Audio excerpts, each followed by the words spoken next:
Hi everyone, good morning అండి.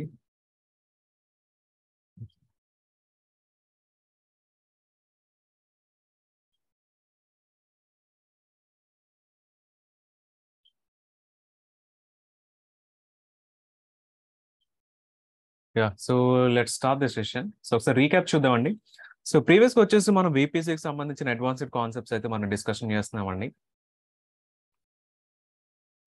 So VPCs ఇవన్నీ మాన్యువల్గా ఎట్లా క్రియేట్ చేయాలి, ఇదంతా డిస్కషన్ కూడా మనం నిన్న అయితే చెక్ చేసాం అండ్ వాటి పైన డెమోస్ కూడా చెక్ చేసామండి. సో డిఫరెంట్ వేస్ లో VPC అండ్ సబ్నెట్ సైజింగ్ కానీ ఇవన్నీ ఎట్లా చేయాలి, రౌట్ టేబుల్ సెపరేట్గా ఎట్లా క్రియేట్ చేసుకోవాలి, రౌట్ టేబుల్లో యాడ్ చేసిన రూట్ బేస్ చేసుకుని పబ్లిక్ సబ్నెటా ప్రైవేట్ సబ్నెట్ అనేటువంటిది ఎట్లా డిరైవ్ అవుతుంది అనేటువంటిది కూడా చెక్ చేసాం.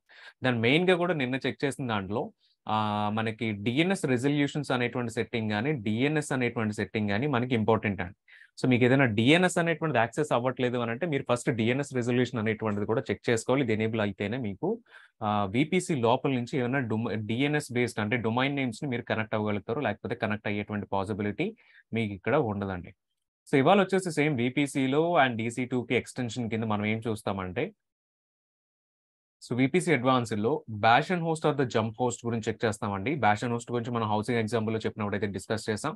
సరే అది ఎట్లా వర్క్ అవుతుంది అనేటువంటి చెక్ చేద్దామండి. Then stateless fire walls and stateful fire walls అండి. సో ఇవన్నీ కూడా చెక్ చేద్దాం. సో ఇవే మీకు స్టేట్లెస్ అండ్ స్టేట్ఫుల్ లోనే సెక్యూరిటీ గ్రూప్స్ వస్తాయి, NACLs వస్తాయి.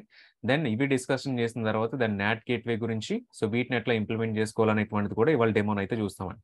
మొత్తం వీటన్నిటిపైన కూడా డెమోస్ చెక్ చేస్తాం అండ్ NACLs మీద సెక్యూరిటీ గ్రూప్స్ పైన కూడా ఎన్ని డిఫరెంట్ రూల్స్ మనం యాడ్ చేయొచ్చు, వాటిని ఎట్లా కాన్ఫిగర్ చేసుకోవచ్చు, ఎక్కడ చేంజెస్ చేస్తే ఎక్కడ ఎట్లా ఏ విధంగా ఎఫెక్ట్ అవుతుంది అన్నటువంటి ఐడియా కూడా మనకు ఉండాలండి. ఎందుకంటే ఇవన్నీ కూడా బేసిక్ నెట్వర్కింగ్ థింగ్స్. మనకి మీరు ఏ సర్టిఫికేషన్ అయినా తీసుకోండి, సొల్యూషన్ ఆర్కిటెక్ట్ అసోసియేట్ కానీ, సిసాప్స్ కానీ, డెవలపర్ కానీ ఏదైనా తీసుకోండి, ఇవన్నీ కూడా మీకు కామన్ థింగ్స్ అండి. సో మినిమం థింగ్స్ మనకు తెలిసి ఉండాలి. డెవలపర్ అయితే కొంచెం పర్లేదు కానీ, బట్ సిసాప్స్ కానీ సొల్యూషన్ ఆర్కిటెక్ట్ కానీ ఇవైతే డెఫినెట్ గా తెలిసి ఉండాలి. సిసాప్స్ కి ఎక్స్ప్లిసిట్ గా కూడా ఖచ్చితంగా వీటన్నిటిలో హ్యాండ్స్ ఆన్ ఎక్స్పీరియన్స్ అయితే ఉండాలండి. ఇప్పుడైతే మీకు సిసాప్స్ ఎగ్జామ్ కి మీరు హ్యాండ్స్ ఆన్ ల్యాబ్స్ ఏం చేయక్కర్లేదు, కానీ AWS వాడు ప్రెసెంట్ దాన్ని హోల్డ్ చేశాడు. బట్ ఒకవేళ సిసాప్స్ లో ల్యాబ్స్ కనుక రీఎనేబుల్ చేస్తే అక్కడ మీకు వీటిపైన కూడా ల్యాబ్స్ వచ్చేటువంటి ఛాన్సెస్ అయితే ఉంటాయి. ఓకే, సో ఒకసారి మనం చూద్దామండి, కాన్సెప్ట్ లోకి అయితే వెళ్ళిపోదాం. ఫస్ట్ బ్యాష్ అండ్ హోస్ట్ గురించి మనం డిస్కషన్ చేసిన తర్వాత ఫర్దర్ టాపిక్స్ కూడా మనం డిస్కషన్ అయితే చేద్దాం. సో మీకు స్క్రీన్ మీద అయితే ఒక VPC అనేటువంటి కనిపిస్తుంది. VPCలో డిఫరెంట్ పబ్లిక్ సబ్నెట్స్ కనిపిస్తున్నాయి అండ్ డిఫరెంట్ ప్రైవేట్ సబ్నెట్స్ అనేవి కూడా మీకు కనిపిస్తూ ఉన్నాయండి.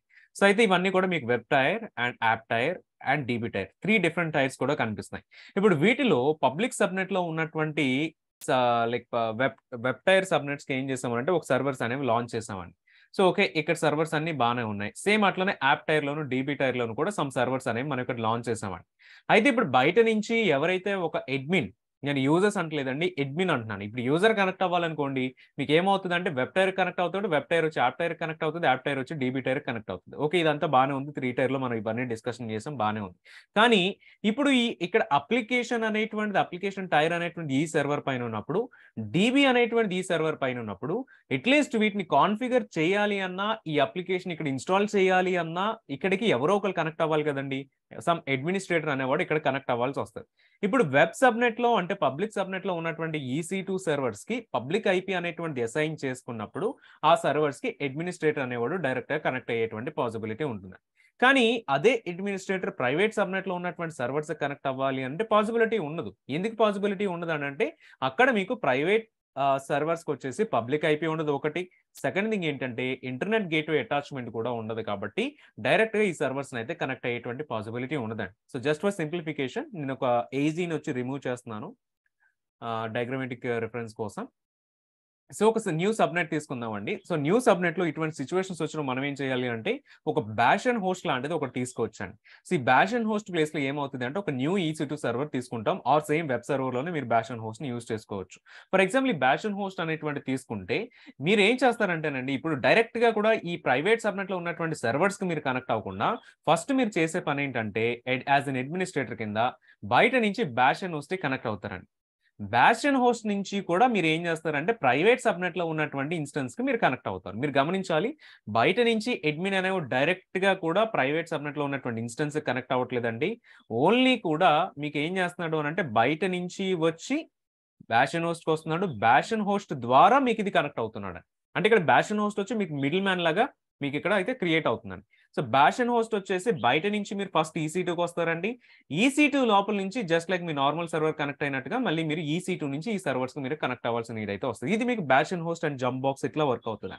అయితే మీకు ఈ వేలో కాకుండా ఈ వేలో ఒక డ్రాబ్యాక్ ఏముంది అని అంటే మీకు ఒక డ్రాబ్యాక్ అనేటువంటిది ఇక్కడ కనిపిస్తూ ఉంటుందండి. సో ఆ డ్రాబ్యాక్ ఏంటంటే మీరు ఎవ్రీ టైమ్ కూడా డిఫరెంట్ EC2 ఇన్స్టెన్స్ మీరు కనెక్ట్ అవ్వాలి అనుకున్న ప్రైవేట్ సబ్నెట్ లో మీరు ఫస్ట్ ఇక్కడ బ్యాష్ అండ్ హోస్ట్ కనెక్ట్ అవ్వాలండి.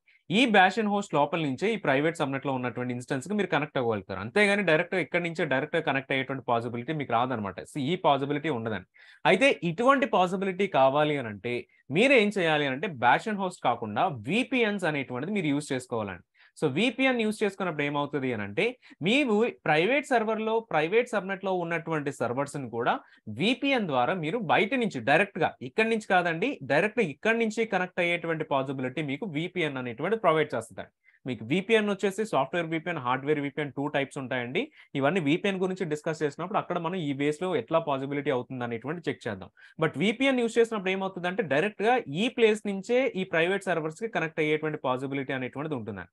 కానీ ఇప్పుడు బ్యాష్ అండ్ హోస్ట్ యూజ్ చేసినప్పుడు ఏంటి అని అంటే మీరు ఫస్ట్ ఇక్కడికి రావాలి, ఇక్కడికి వచ్చిన తర్వాత దీని నుంచి మాత్రమే దీని కనెక్షన్ అనేటువంటిది వెళ్తూ ఉంటుంది. ఇది మనం డెమో కూడా చేస్తాం, డెమో చేస్తే మీకు ఐడియా వస్తుంది. దెన్ VPN చేసేటప్పుడు డైరెక్ట్ ఇక్కడి నుంచే మనం ఏ విధంగా కనెక్ట్ అవుతున్నాం అనేటువంటి ఒక ఐడియా వస్తుంది. అగైన్ VPN కూడా బ్యాష్ అండ్ హోస్ట్ అయినా రెండు కూడా అండి ఏం జరుగుతుంది అంటే మీకు సేమ్ ఇక్కడే మీకు ఒక సర్వర్ అనేటువంటిది హోస్ట్ చేసుకుంటారు, ఒక ఎక్స్ట్రా సర్వర్ అనేటువంటి. బ్యాష్ అండ్ హోస్ట్ లో ఏంటి అని అంటే ఫస్ట్ ఇక్కడ కనెక్ట్ అయ్యి దీని నుంచి కూడా వీటికి కనెక్ట్ అవుతారండి. కానీ VPN ఏమవుతుందంటే దీనికి కనెక్ట్ అవ్వక్కర్లే. ఫస్ట్ మీరు ఏం చేస్తారంటే దీనికి ఒక కనెక్షన్ చేసుకుంటారు. అప్పుడు ఏమవుతుందంటే మీ ల్యాప్టాప్ యొక్క పబ్లిక్ IP ఉంటుంది కదండి, ఈ పబ్లిక్ IP అనేటువంటిది ఇక్కడ ఏదైతే సర్వర్ హోస్ట్ అయిందో దీని ఎగ్జిస్టెన్స్ తోటి రీప్లేస్ అవుతుందండి. సో రీప్లేస్ అయినప్పుడు ఏమంటే మన లోకల్ అడ్మినిస్ట్రేటర్ లో ఉన్నటువంటి నెట్వర్క్ కాకుండా VPCలో ఉన్నటువంటి నెట్వర్క్ కాస్త మనకి ఇక్కడ వస్తుందండి. ఎప్పుడండి VPN యూజ్ చేసుకున్నప్పుడు మాత్రమే. బ్యాష్ అండ్ హోస్ట్ యూజ్ చేసుకుంటే మీరు లోపలికి వెళ్ళాలి. VPN యూజ్ చేసుకున్నప్పుడు ఏమవుతుందంటే లోపల ఉన్నటువంటి ఎగ్జిస్టెన్స్ మీకు బయటకు వస్తుంది అనమాట. మేబీ కొంచెం కన్ఫ్యూజన్ అయితే ఉంటుంది. అందు గురించి బ్యాష్ అండ్ హోస్ట్ పైన ఇవాళ డెమో చేద్దామండి. VPN పైన రేపటి డెమోలో అయితే చూద్దాం. బట్ అగైన్ నా దగ్గర వచ్చేసి ఒక VPN ఆల్రెడీ కాన్ఫిగర్ చేసి ఉంది. VPN కాన్ఫిగర్ చేయకముందు మీకు పబ్లిక్ IP ఏమొస్తుంది, VPN కాన్ఫిగర్ చేసిన తర్వాత మీకు పబ్లిక్ IP ఏమొస్తుంది అనేటువంటి ఒక డిఫరెన్షియేషన్ చూద్దాం. దానిపైన కూడా మీకు ఒక అండర్స్టాండింగ్ అయితే వస్తుంది. సో మీకు బ్యాష్ అండ్ హోస్ట్ ఏంటంటేనండి ఇది ఒక ఎంట్రీ పాయింట్ లాగా ఉపయోగపడుతుంది అనమాట. సో రియల్ టైమ్ సినారియోస్ లో మీరు బ్యాష్ అండ్ హోస్ట్ ఎక్కువ యూజ్ చేస్తారా, VPN ఎక్కువ యూజ్ చేస్తారా అంటే ఆల్రెడీ బ్యాష్ అండ్ హోస్ట్ గురించి మనం డ్రాబ్యాక్ ఒకటి డిస్కస్ చేస్తాం. బ్యాష్ అండ్ హోస్ట్ కాదు VPN అనేటువంటిది మనం ఎక్కువగా కూడా యూజ్ చేస్తూ ఉంటామండి రియల్ టైమ్ సినారియోస్కి వచ్చేసారి. ఓకేనండి. సో ఇది మనకి బ్యాష్ అండ్ హోస్ట్ గురించి. సో వీటన్నిటిపైన ఒకేసారి మనం డెమోస్ అయితే చూద్దామండి. సో దీన్ని క్రియేట్ చేసి VPCలో మళ్ళీ న్యూ VPC క్రియేట్ చేద్దాం. సో అందులో మనం ఈ డెమో అంతా కూడా చేద్దాం. సో నెక్స్ట్ టాపిక్ వచ్చేసి మనకి before going to next topic any questions అండి bash and host of VPN గురించి మళ్ళీ మనం స్పెసిఫిక్ గా అయితే డిస్కషన్ చేస్తాము హార్డ్వేర్ VPN, సాఫ్ట్వేర్ VPNs గురించి.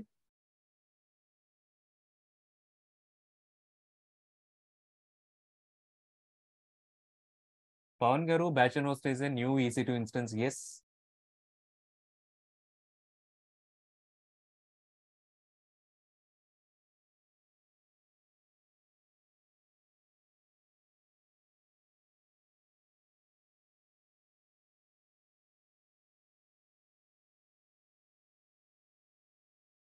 బ్యాష్ అండ్ హోస్ట్ లో డ్రాబ్యాక్ ఏంటంటే మీకు someone is asking for the drawback, so that's why I'm reiterating అండి. బ్యాష్ అండ్ హోస్ట్ యూజ్ చేసినప్పుడు ఏంటంటే ఫస్ట్ మీరు ఈ సర్వర్కి RDP కానీ SSH చేసినప్పుడు మాత్రమే ఈ సర్వర్ నుంచి మాత్రం మీరు మిగతా సర్వర్స్కి కనెక్ట్ అవ్వగలుగుతారు.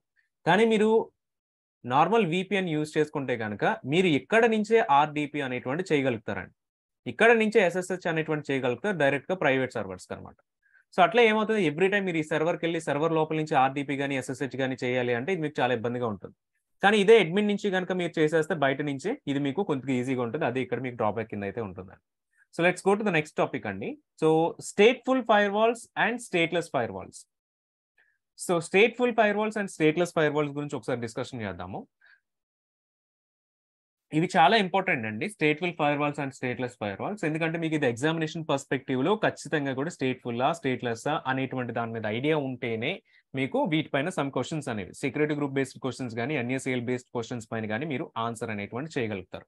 సో ఒకసారి ఫర్ ఎగ్జాంపుల్ ఇక్కడ ల్యాప్టాప్ అనేటువంటిది ఒకటి తీసుకుందామండి. ఇది మనకు కనెక్ట్ అయ్యేటువంటి ల్యాప్టాప్.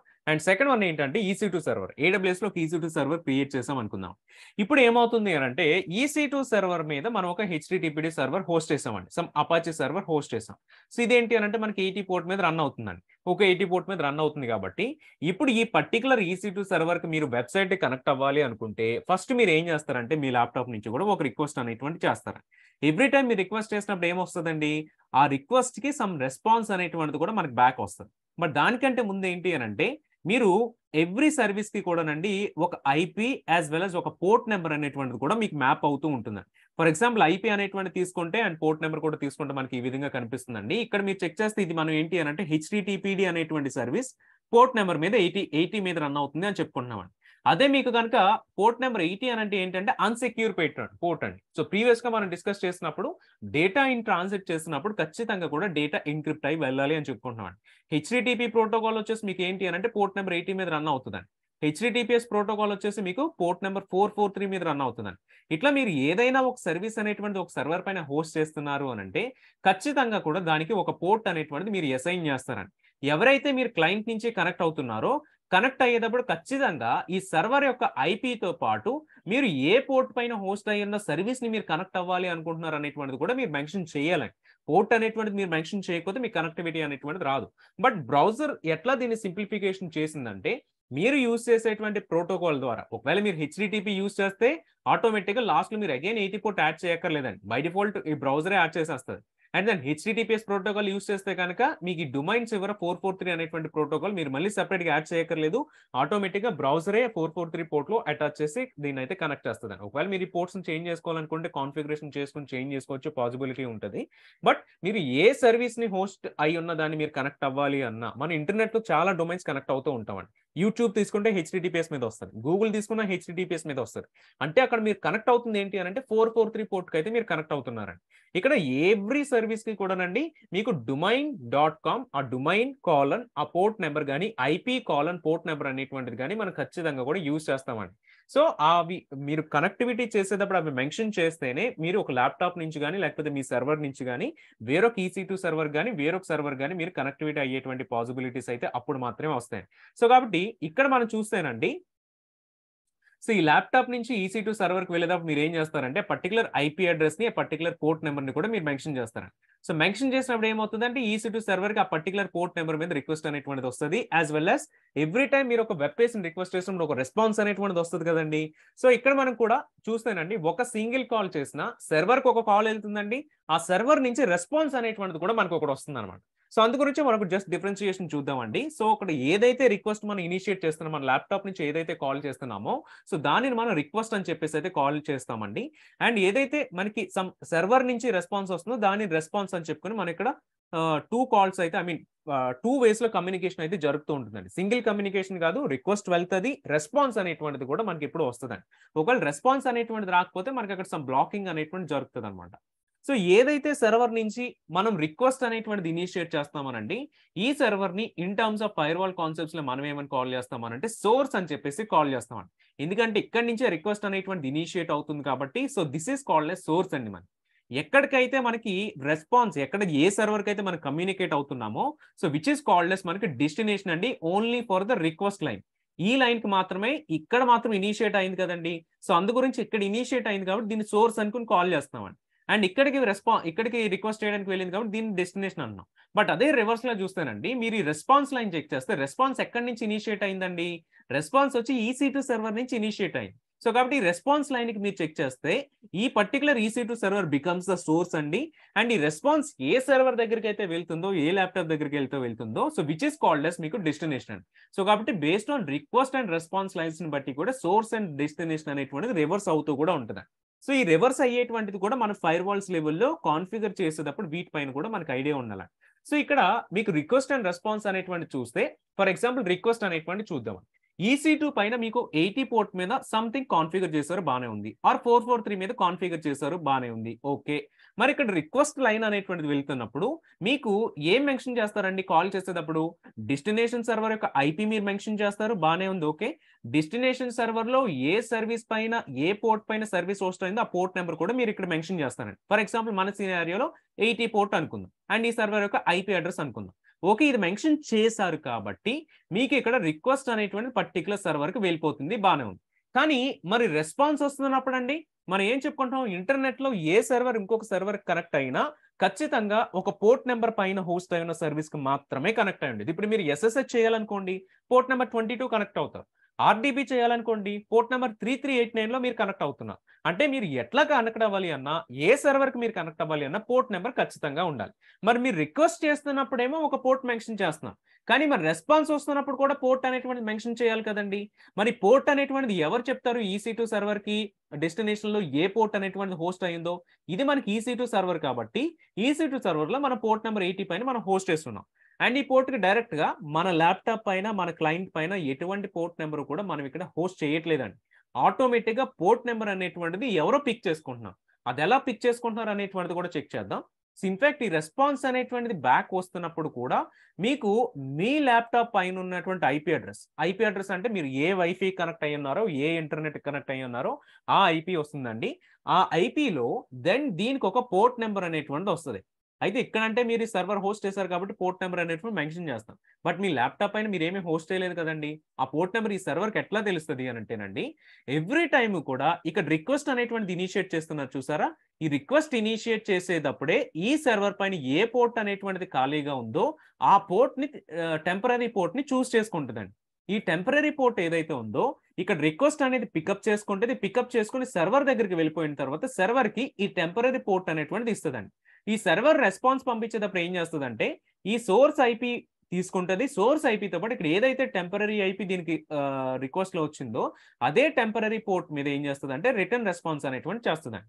అట్లా ఏమవుతుందంటే ఎవ్రీ టైం మీరు ఎక్కడి నుంచి రిక్వెస్ట్ అనేటువంటిది ఇనిషియేట్ చేసినా మీ ల్యాప్టాప్ లో ఆ పర్టికులర్ పోర్ట్ అనేటువంటిది తీసుకుంటుందండి. ఆ పోర్ట్ తీసుకుని ఆ పోర్ట్ ని ఏం చేస్తుంది అని అంటే మీకు రిక్వెస్ట్ చేసిన సర్వర్ కి పంపిస్తుందండి. ఆ సర్వర్ రెస్పాన్స్ పంపించేటప్పుడు ఆ రిలేటివ్ పోర్ట్ మీద మీకు రెస్పాన్స్ అనేటువంటిది రిటర్న్ లో వస్తుందండి. అంతేగాని మన ల్యాప్టాప్ అని ఏ పోర్టు లేకుండా ఏ పోర్టు ఓపెన్ లేకుండా వచ్చేస్తుందని అయితే మనం అనుకోకూడదు. అయితే ఈ పోర్ట్స్ అన్ని కూడా మీకు టెంపరరీగా వస్తున్నాయి కాబట్టి మీకు నెట్వర్కింగ్ లో ఒక కాన్సెప్ట్ ఉంటుందండి. అదేంటి అని అంటే ఇఫిమెరల్ పోర్ట్స్ అని చెప్పేసి మనం కాల్ చేస్తాం అనమాట. Normally port number 22 SSH port, 80 HTTP port, 443 మీకు ఇది ఏమవుతుంది అంటే సమ్ స్టాండర్డ్ పోర్ట్స్ అనేవి ఉన్నాయండి. 3306 ఏమో MySQL డేటాబేస్ పోర్ట్. ఇట్లా మీకు ఏ సర్వీస్ కి తీసుకున్నా సమ్ స్టాండర్డ్ పోర్ట్ నెంబర్స్ అనేవి ఉన్నాయి. అయితే ఏ పోర్ట్ నెంబర్స్ కూడా ఎలకేట్ చేయకుండా మీకు ఉన్నటువంటి మిగిలిపోయిన పోర్ట్ నెంబర్స్ ఉన్నాయి చూసారా, అవన్నిటిని కూడా మనం ఈఫిమెరల్ పోర్ట్స్ అని చెప్పేసి అయితే కాల్ చేస్తామండి. సో మీకు ఏమవుతుంది అని అంటే టోటల్ పోర్ట్ నెంబర్స్ అన్ని ఎన్ని ఉంటాయి అంటేనండి ఏ సిస్టమ్ లో తీసుకున్నా 0 to 65,535 పోర్ట్ నెంబర్స్ అయితే ఉంటాయండి. టోటల్ మీకు 65,536 పోర్ట్ నెంబర్స్ ఉంటాయి. అందులో 0 నుంచి స్టార్ట్ అవుతుంది కాబట్టి 0 to 65,535 port numbers every server లో కూడా ఉంటాయి. ఇఫిమెరల్ పోర్ట్స్ అంటే మీకు ఏమొస్తుంది అంటేనండి, ఫర్ ఎగ్జాంపుల్ చూద్దాం, ల్యాప్టాప్ నుంచి EC2కి మనం ఒక కాల్ అనేటువంటి చేస్తున్నప్పుడు ఈ ల్యాప్టాపే మీకు ఒక సోర్స్ పోర్ట్ అనేటువంటిది పంపించేస్తుంది అనేటువంటిది ఆల్రెడీ చూసామండి. సో రెస్పాన్స్ చేసేటప్పుడు ఏంటంటే ఆ సోర్స్ పైన మీకు పంపిస్తుందండి. అసలు ఈ ఇఫిమెరల్ పోర్ట్స్ లో ఈ పోర్ట్ నెంబర్స్ ఏ రేంజ్ ఉంటుంది అనేటువంటిది మనం చెక్ చేయాలి అని అంటే 1024 నుంచి 65,535 మధ్యలో ఉన్నవన్నీ కూడా, అన్నీ కాదు ఇందులో కొన్ని మనకి ఇఫిమెరల్ పోర్ట్స్ అనేవి చెప్పుకోవచ్చండి. సో ఎవ్రీ టైం మీరు ఏ సర్వర్ నుంచి రిక్వెస్ట్ అనేటువంటిది ఇనిషియేట్ చేస్తున్నా అది ఇఫిమెరల్ పోర్ట్స్ మధ్యలో నుంచి ఒక పోర్ట్ నెంబర్ ఆటోమేటిక్ గా పికప్ చేసుకొని దానిని ఇక్కడ మీరు ఏదైతే సర్వర్ కి రిక్వెస్ట్ అనేటువంటి చేస్తున్నా ఆ సర్వర్ కి పంపిస్తుందండి. సో ఇక్కడ ఏదైతే రెస్పాన్స్ అనేటువంటి బ్యాక్ వస్తుందో ఆ ఇఫిమెరల్ పోర్ట్ పైన మీద మాత్రమే మీకు రెస్పాన్స్ అనేటువంటిది బ్యాక్ వస్తుందండి మీ ల్యాప్టాప్ కి. ఇట్లా కనెక్టివిటీ అనేటువంటి జరుగుతుందండి. సో ఈ డిఫరెన్సియేషన్ అనేటువంటి చాలా ఇంపార్టెంట్ అండి ఫైర్ వాల్ లో. ఇది మన సెక్యూరిటీ గ్రూప్స్ యూజ్ చేసినప్పుడు దీని గురించి అంత కాన్సన్ట్రేట్ చేయాల్సిన అవసరం లేదు, కానీ NACLs వచ్చేసరికి మీకు అక్కడ ఇఫిమెరల్ పోర్ట్స్ అనేటువంటిది ఖచ్చితంగా ఉంటుందండి.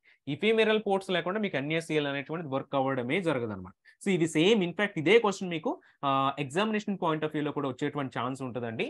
NACLs లో ఇఫిమెరల్ పోర్ట్స్ అనేటువంటి ఓపెన్ చేస్తేనే రెస్పాన్స్ అనేటువంటి మీకు బ్యాక్ వస్తుందండి, లేకపోతే రాదు, బ్లాక్ చేసేస్తుంది అనమాట. సో చూద్దాం, దాన్ని కూడా డెమోస్ లో చూసినప్పుడు ఒక క్లియర్ అండర్స్టాండింగ్ మీకు అక్కడ కూడా వస్తుంది. బట్ జస్ట్ కాన్సెప్చువల్ గా అయితే ఒకసారి దీన్ని అండర్స్టాండ్ చేసుకోవడానికి ట్రై చేయండి. సో ఇది జనరిక్ ఫైర్ వాల్ యొక్క బిహేవియర్ ఆర్ నార్మల్ ఒక 2 సర్వర్స్ ఇంటర్నెట్ లో కనెక్టివిటీ అవుతున్నప్పుడు వాటి యొక్క లైక్ పోర్ట్ నెంబర్స్ తెచ్చుకోవడం అనేటువంటిది ఈ విధంగా ఉంటుందండి, ఫ్లో అనేటువంటి. దెన్ ఒకసారి స్టేట్లెస్ ఫైర్ వాల్ గురించి ఒకసారి చూద్దామండి. అంటే ఇప్పుడు మనం జస్ట్ ఫైర్ వాల్ సంబంధించి చూసాం. Stateless fire wall, stateful fire wall, 2 types of fire wall ఉన్నాయి. సింపుల్ గా చెప్పాలి అంటే సెక్యూరిటీ గ్రూప్ అనేటువంటిది ఏమో స్టేట్ఫుల్ ఫైర్ వాల్, NACL అనేటువంటిది ఏమో స్టేట్లెస్ ఫైర్ వాల్ అండి. సో ఫస్ట్ ఈ స్టేట్లెస్ ఫైర్ వాల్ గురించి చూసిన తర్వాత స్టేట్ఫుల్ ఫైర్ వాల్ గురించి చూద్దామండి. ఇక్కడ మనం ఆల్రెడీ ప్రీవియస్గా చెప్పుకుంటున్న విధంగానే ల్యాప్టాప్ నుంచి కాల్ ఇనిషియేట్ చేస్తున్నాం కాబట్టి రిక్వెస్ట్ అవుతుంది అండ్ వచ్చేటువంటి దాన్ని రెస్పాన్స్ అనుకుని కాల్ చేస్తాం. ఓకే, బాగానే ఉంది. కానీ ఇది మన ల్యాప్టాప్ కాబట్టి దీన్ని మనం పట్టించుకోవాల్సిన అవసరం లేదు. ఓకే, బట్ ఇక్కడ EC2 సర్వర్ ఏదైతే ఉందో ఒకసారి దీని దగ్గర చూద్దాం. ఈ పర్టికులర్ సర్వర్ కి ఏదైతే రిక్వెస్ట్ అనేటువంటిది వస్తుందో దానిని మనం ఇన్బౌండ్ రిక్వెస్ట్ అని చెప్పి కాల్ చేస్తామండి. ఏదైతే రెస్పాన్స్ మీకు బయటకు వెళ్తుందో దానిని అవుట్ బౌండ్ రిక్వెస్ట్ అని చెప్పేసి కాల్ చేస్తాం. అవుట్ బౌండ్ రెస్పాన్స్ అని చెప్పేసి కాల్ చేస్తామండి. సో ఎవ్రీ ఫైర్ వాల్ కి కూడా మీకు 2 types of fire walls rules అనేవి ఉంటాయి. సో ఆ ఫైర్ వాల్స్ రూల్స్ ఏంటంటే, ఒకటి మీరు లోపలికి రావడానికి అలౌ చేయాలి, సెకండ్ వన్ వచ్చేసి మీరు బయటకు వెళ్ళడానికి కూడా అలౌ చేయాలండి. లోపలికి రావడానికి మాత్రం అలౌ చేస్తే ఏమవుతుందంటే ఇన్బౌండ్ అవుతుందండి. బయటికి వెళ్ళడానికి కూడా మీరు అలౌ చేయాలి అంటే అవుట్ బౌండ్ అవుతుందండి. సో రిక్వెస్ట్ వస్తున్నప్పుడేమో రిక్వెస్ట్ అవుతుంది, రిక్వెస్ట్ వస్తున్నప్పుడేమో ఇన్బౌండ్ రూల్ అవుతుందండి. రెస్పాన్స్ వెళ్ళాలి అని అంటే మీరు అవుట్ బౌండ్ రూల్లో ఖచ్చితంగా అలౌ చేసి ఉండాలి, లేకపోతే మీకు పాసిబిలిటీ అనేటువంటిది ఉండదండి. స్టేట్లెస్ ఫైర్ వాల్ ఏంటంటేనండి, మీకు ఇన్బౌండ్ అలౌ చేయాలి, అవుట్ బౌండ్ కూడా అలౌ చేయాలి. ఎందుకంటే నేను ఇక్కడ ఎందుకు ఇంత కాన్సన్ట్రేట్ చేసి చెప్తున్నాను అని అంటే, స్టేట్ఫుల్ ఫైర్ వాల్స్ కి వచ్చేసరికి మీకు ఇన్బౌండ్ అలౌ చేస్తే చాలు, ఆటోమేటిక్ గా అవుట్ బౌండ్ బయటకు వెళ్ళిపోతుంది. అగైన్ మీరు స్పెసిఫిక్ గా అవుట్ బౌండ్ లో అలౌ చేయక్కర్లేదండి. Only for the stateless firewall. మీరు నేమ్ మెన్షన్ చేస్తున్నట్టుగా ఇక్కడ స్టేట్ అనేటువంటిది లెస్ అండి. సో స్టేట్ అనేటువంటిది మెయింటైన్ చేయలేదు NACLs వచ్చేసరికి. NACLs మీకు స్టేట్ మెయింటైన్ చేయలేవు కాబట్టి రిక్వెస్ట్ ఏమొస్తుందో తెలియదు, రెస్పాన్స్ ఏం వెళ్తుంది అనేటువంటిది కూడా తెలియదండి. సో అందు గురించి మీరేం చేయాలి అని అంటే, ఇన్బౌండ్ లోనూ అలౌ చేయాల్సి వస్తుందండి, సేమ్ అవుట్ బౌండ్ లో కూడా మీరు అలౌ చేయాల్సి వస్తుంది. లేదంటే మీకు స్టేట్లెస్ ఫైర్ వాల్స్ లో అలౌడ్ అనేటువంటిది అవ్వదండి. అండ్ స్టేట్లెస్ ఫైర్ వాల్స్ లో మీకు అవుట్ బౌండ్ అనేటువంటిది మీరు ఎక్స్ప్లిసిట్ గా అలౌ చేయాలి కాబట్టి ఇక్కడ మీరు ఖచ్చితంగా ఇఫిమెరల్ పోర్ట్స్ గురించిన ఐడియా అయితే ఉండాలండి. సో మీరు అలౌ చేసేటప్పుడు అవుట్ బౌండ్ లో ఇఫిమెరల్ పోర్ట్స్ ని అలౌ చేస్తున్నారా లేదా అనేటువంటిది మీరు ఖచ్చితంగా కూడా చెక్ చేసుకోవాలి. ఎందుకంటే ఇది stateless firewall. But stateful firewall కి మనం చూస్తేనండి, స్టేట్ఫుల్ ఫైర్ వాల్స్ ఏంటంటే స్టేట్ అనేటువంటిది ఈ ఫైర్ వాల్ మెయింటైన్ చేసుకోగలుగుతుందండి. సో స్టేట్ మెయింటైన్ చేసుకోగలుగుతుంది కాబట్టి రిక్వెస్ట్ ఏమొస్తుంది అనేటువంటి దీనికి ఆల్రెడీ ఒక ఐడియా ఉంటుందండి. సో రిక్వెస్ట్ ఏమొస్తుంది అనేటువంటి ఐడియా ఉంటుంది కాబట్టి రెస్పాన్స్ లో రూల్ ఉన్నా లేనప్పటికీ కూడా మీకు ఆటోమేటిక్ రెస్పాన్స్ అనేటువంటి పంపించేస్తుందండి. రెస్పాన్స్ లో మీరు అగైన్ మళ్ళీ వైట్ లిస్ట్ చేయక్కర్లేదు, రెస్పాన్స్ లో మీరు అగైన్ అవుట్ బౌండ్ రూల్ మీరు ఓపెన్ చేయవలసిన అవసరం అనేటువంటిది లేదండి. రిక్వెస్ట్ అలౌ చేశారా, ఆటోమేటిక్ గా రెస్పాన్స్ అనేటువంటిది బయటికి వెళ్ళిపోతుందండి. సేమ్ అట్లానే ఇప్పుడు ఈ సర్వర్ రిక్వెస్ట్ చేస్తే అది రిక్వెస్ట్ అవుతుంది. కానీ మీరు ఇప్పుడు EC2 సర్వర్ నుంచే బయటకి ఇంటర్నెట్ లో ఏదో ఒక వెబ్సైట్ కనెక్ట్ అవ్వాలనుకుంటున్నారు అనుకోండి, అప్పుడు ఏమవుతుందండి, ఈ సర్వర్ మీకు రిక్వెస్ట్ చేస్తున్నాడు కానీ ఈ సర్వర్ నుంచి మీకు బయటకు వెళ్తున్నారు కాబట్టి అదేమవుతుందంటే అవుట్ బౌండ్ అవుతుందండి. సో అప్పుడు ఏం చేయాలంటే మీ స్పెసిఫిక్ గా ఈ అవుట్ బౌండ్ రూల్లో అలౌ చేస్తేనే మీరు రిక్వెస్ట్ అనేటువంటిది, అంటే మీకు ఇన్బౌండ్ రూల్ అలౌ ఉన్నప్పటికీ లేనప్పటికీ కూడా మీకు రెస్పాన్స్ అనేటువంటిది వచ్చేస్తుంది. ఈ సర్వర్ ఇనిషియేట్ చేసినప్పుడు ఏమో రిక్వెస్ట్ అవుతుందండి. సో ఈ సర్వర్ ఇనిషియేట్ చేసినప్పుడేమో ఈ పర్టికులర్ సర్వర్ కి రెస్పాన్స్ అవుతుంది అండ్ అది అవుట్ బౌండ్ రూల్ అవుతుంది. అట్లా మీకు ఇన్బౌండ్ కి అవుట్ బౌండ్ కి డిఫరెన్స్ అనేటువంటిది ఉంటుందండి. ఈ సర్వర్ లోపలికి వస్తుంటే అది ఇన్బౌండ్ రూల్ అవుతుందండి, సర్వర్ నుంచి బయటకు వెళ్తుంది అది అవుట్ బౌండ్ రూల్ అవుతుంది. సో ఏ రూల్ అలౌ చేయాలనేటువంటి ఒక క్లారిటీ అనేటువంటిది కూడా మీకు ఇక్కడ ఉండాలండి. సో ప్రీవియస్ గా స్టేట్లెస్ ఫైర్ వాల్స్ కి వచ్చేసరికి మీరు 2 ఫైర్ వాల్ రూల్స్ చేయాలి, inbound and out bound. But stateful fire walls కి వచ్చేసరికి ఒక ఫైర్ వాల్ రూల్ చేస్తే చాలు, ఆటోమేటిక్ గా రిక్వెస్ట్ వెళ్తే చాలు, రెస్పాన్స్ అనేటువంటిది ఆటోమేటిక్ గా వచ్చేస్తుంది. ఇక్కడ అగైన్ స్పెసిఫిక్ గా స్టేట్ఫుల్ ఫైర్ వాల్స్ లో ఇఫిమెరల్ పోర్ట్స్ స్పెసిఫిక్ గా మీరు మళ్ళీ కాన్ఫిగర్ చేయవలసిన నీడ్ అయితే ఇక్కడ మీకు అవసరం ఉండదండి. సో సేమ్ ఇదే మనకి స్టేట్ఫుల్ ఫైర్ వాల్స్ వచ్చే సెక్యూరిటీ గ్రూప్ అని చెప్పుకుంటామండి, స్టేట్లెస్ ఫైర్ వాల్స్ వచ్చేసి మీకు NACL అని చెప్పుకుంటాం. సో ఎప్పుడు మీరు సెక్యూరిటీ గ్రూప్ వర్సెస్ NACL అనేటువంటి చేసినా మీకు ఫస్ట్ వచ్చేటువంటి డిఫరెన్స్ ఏంటంటే, security group is stateful firewall.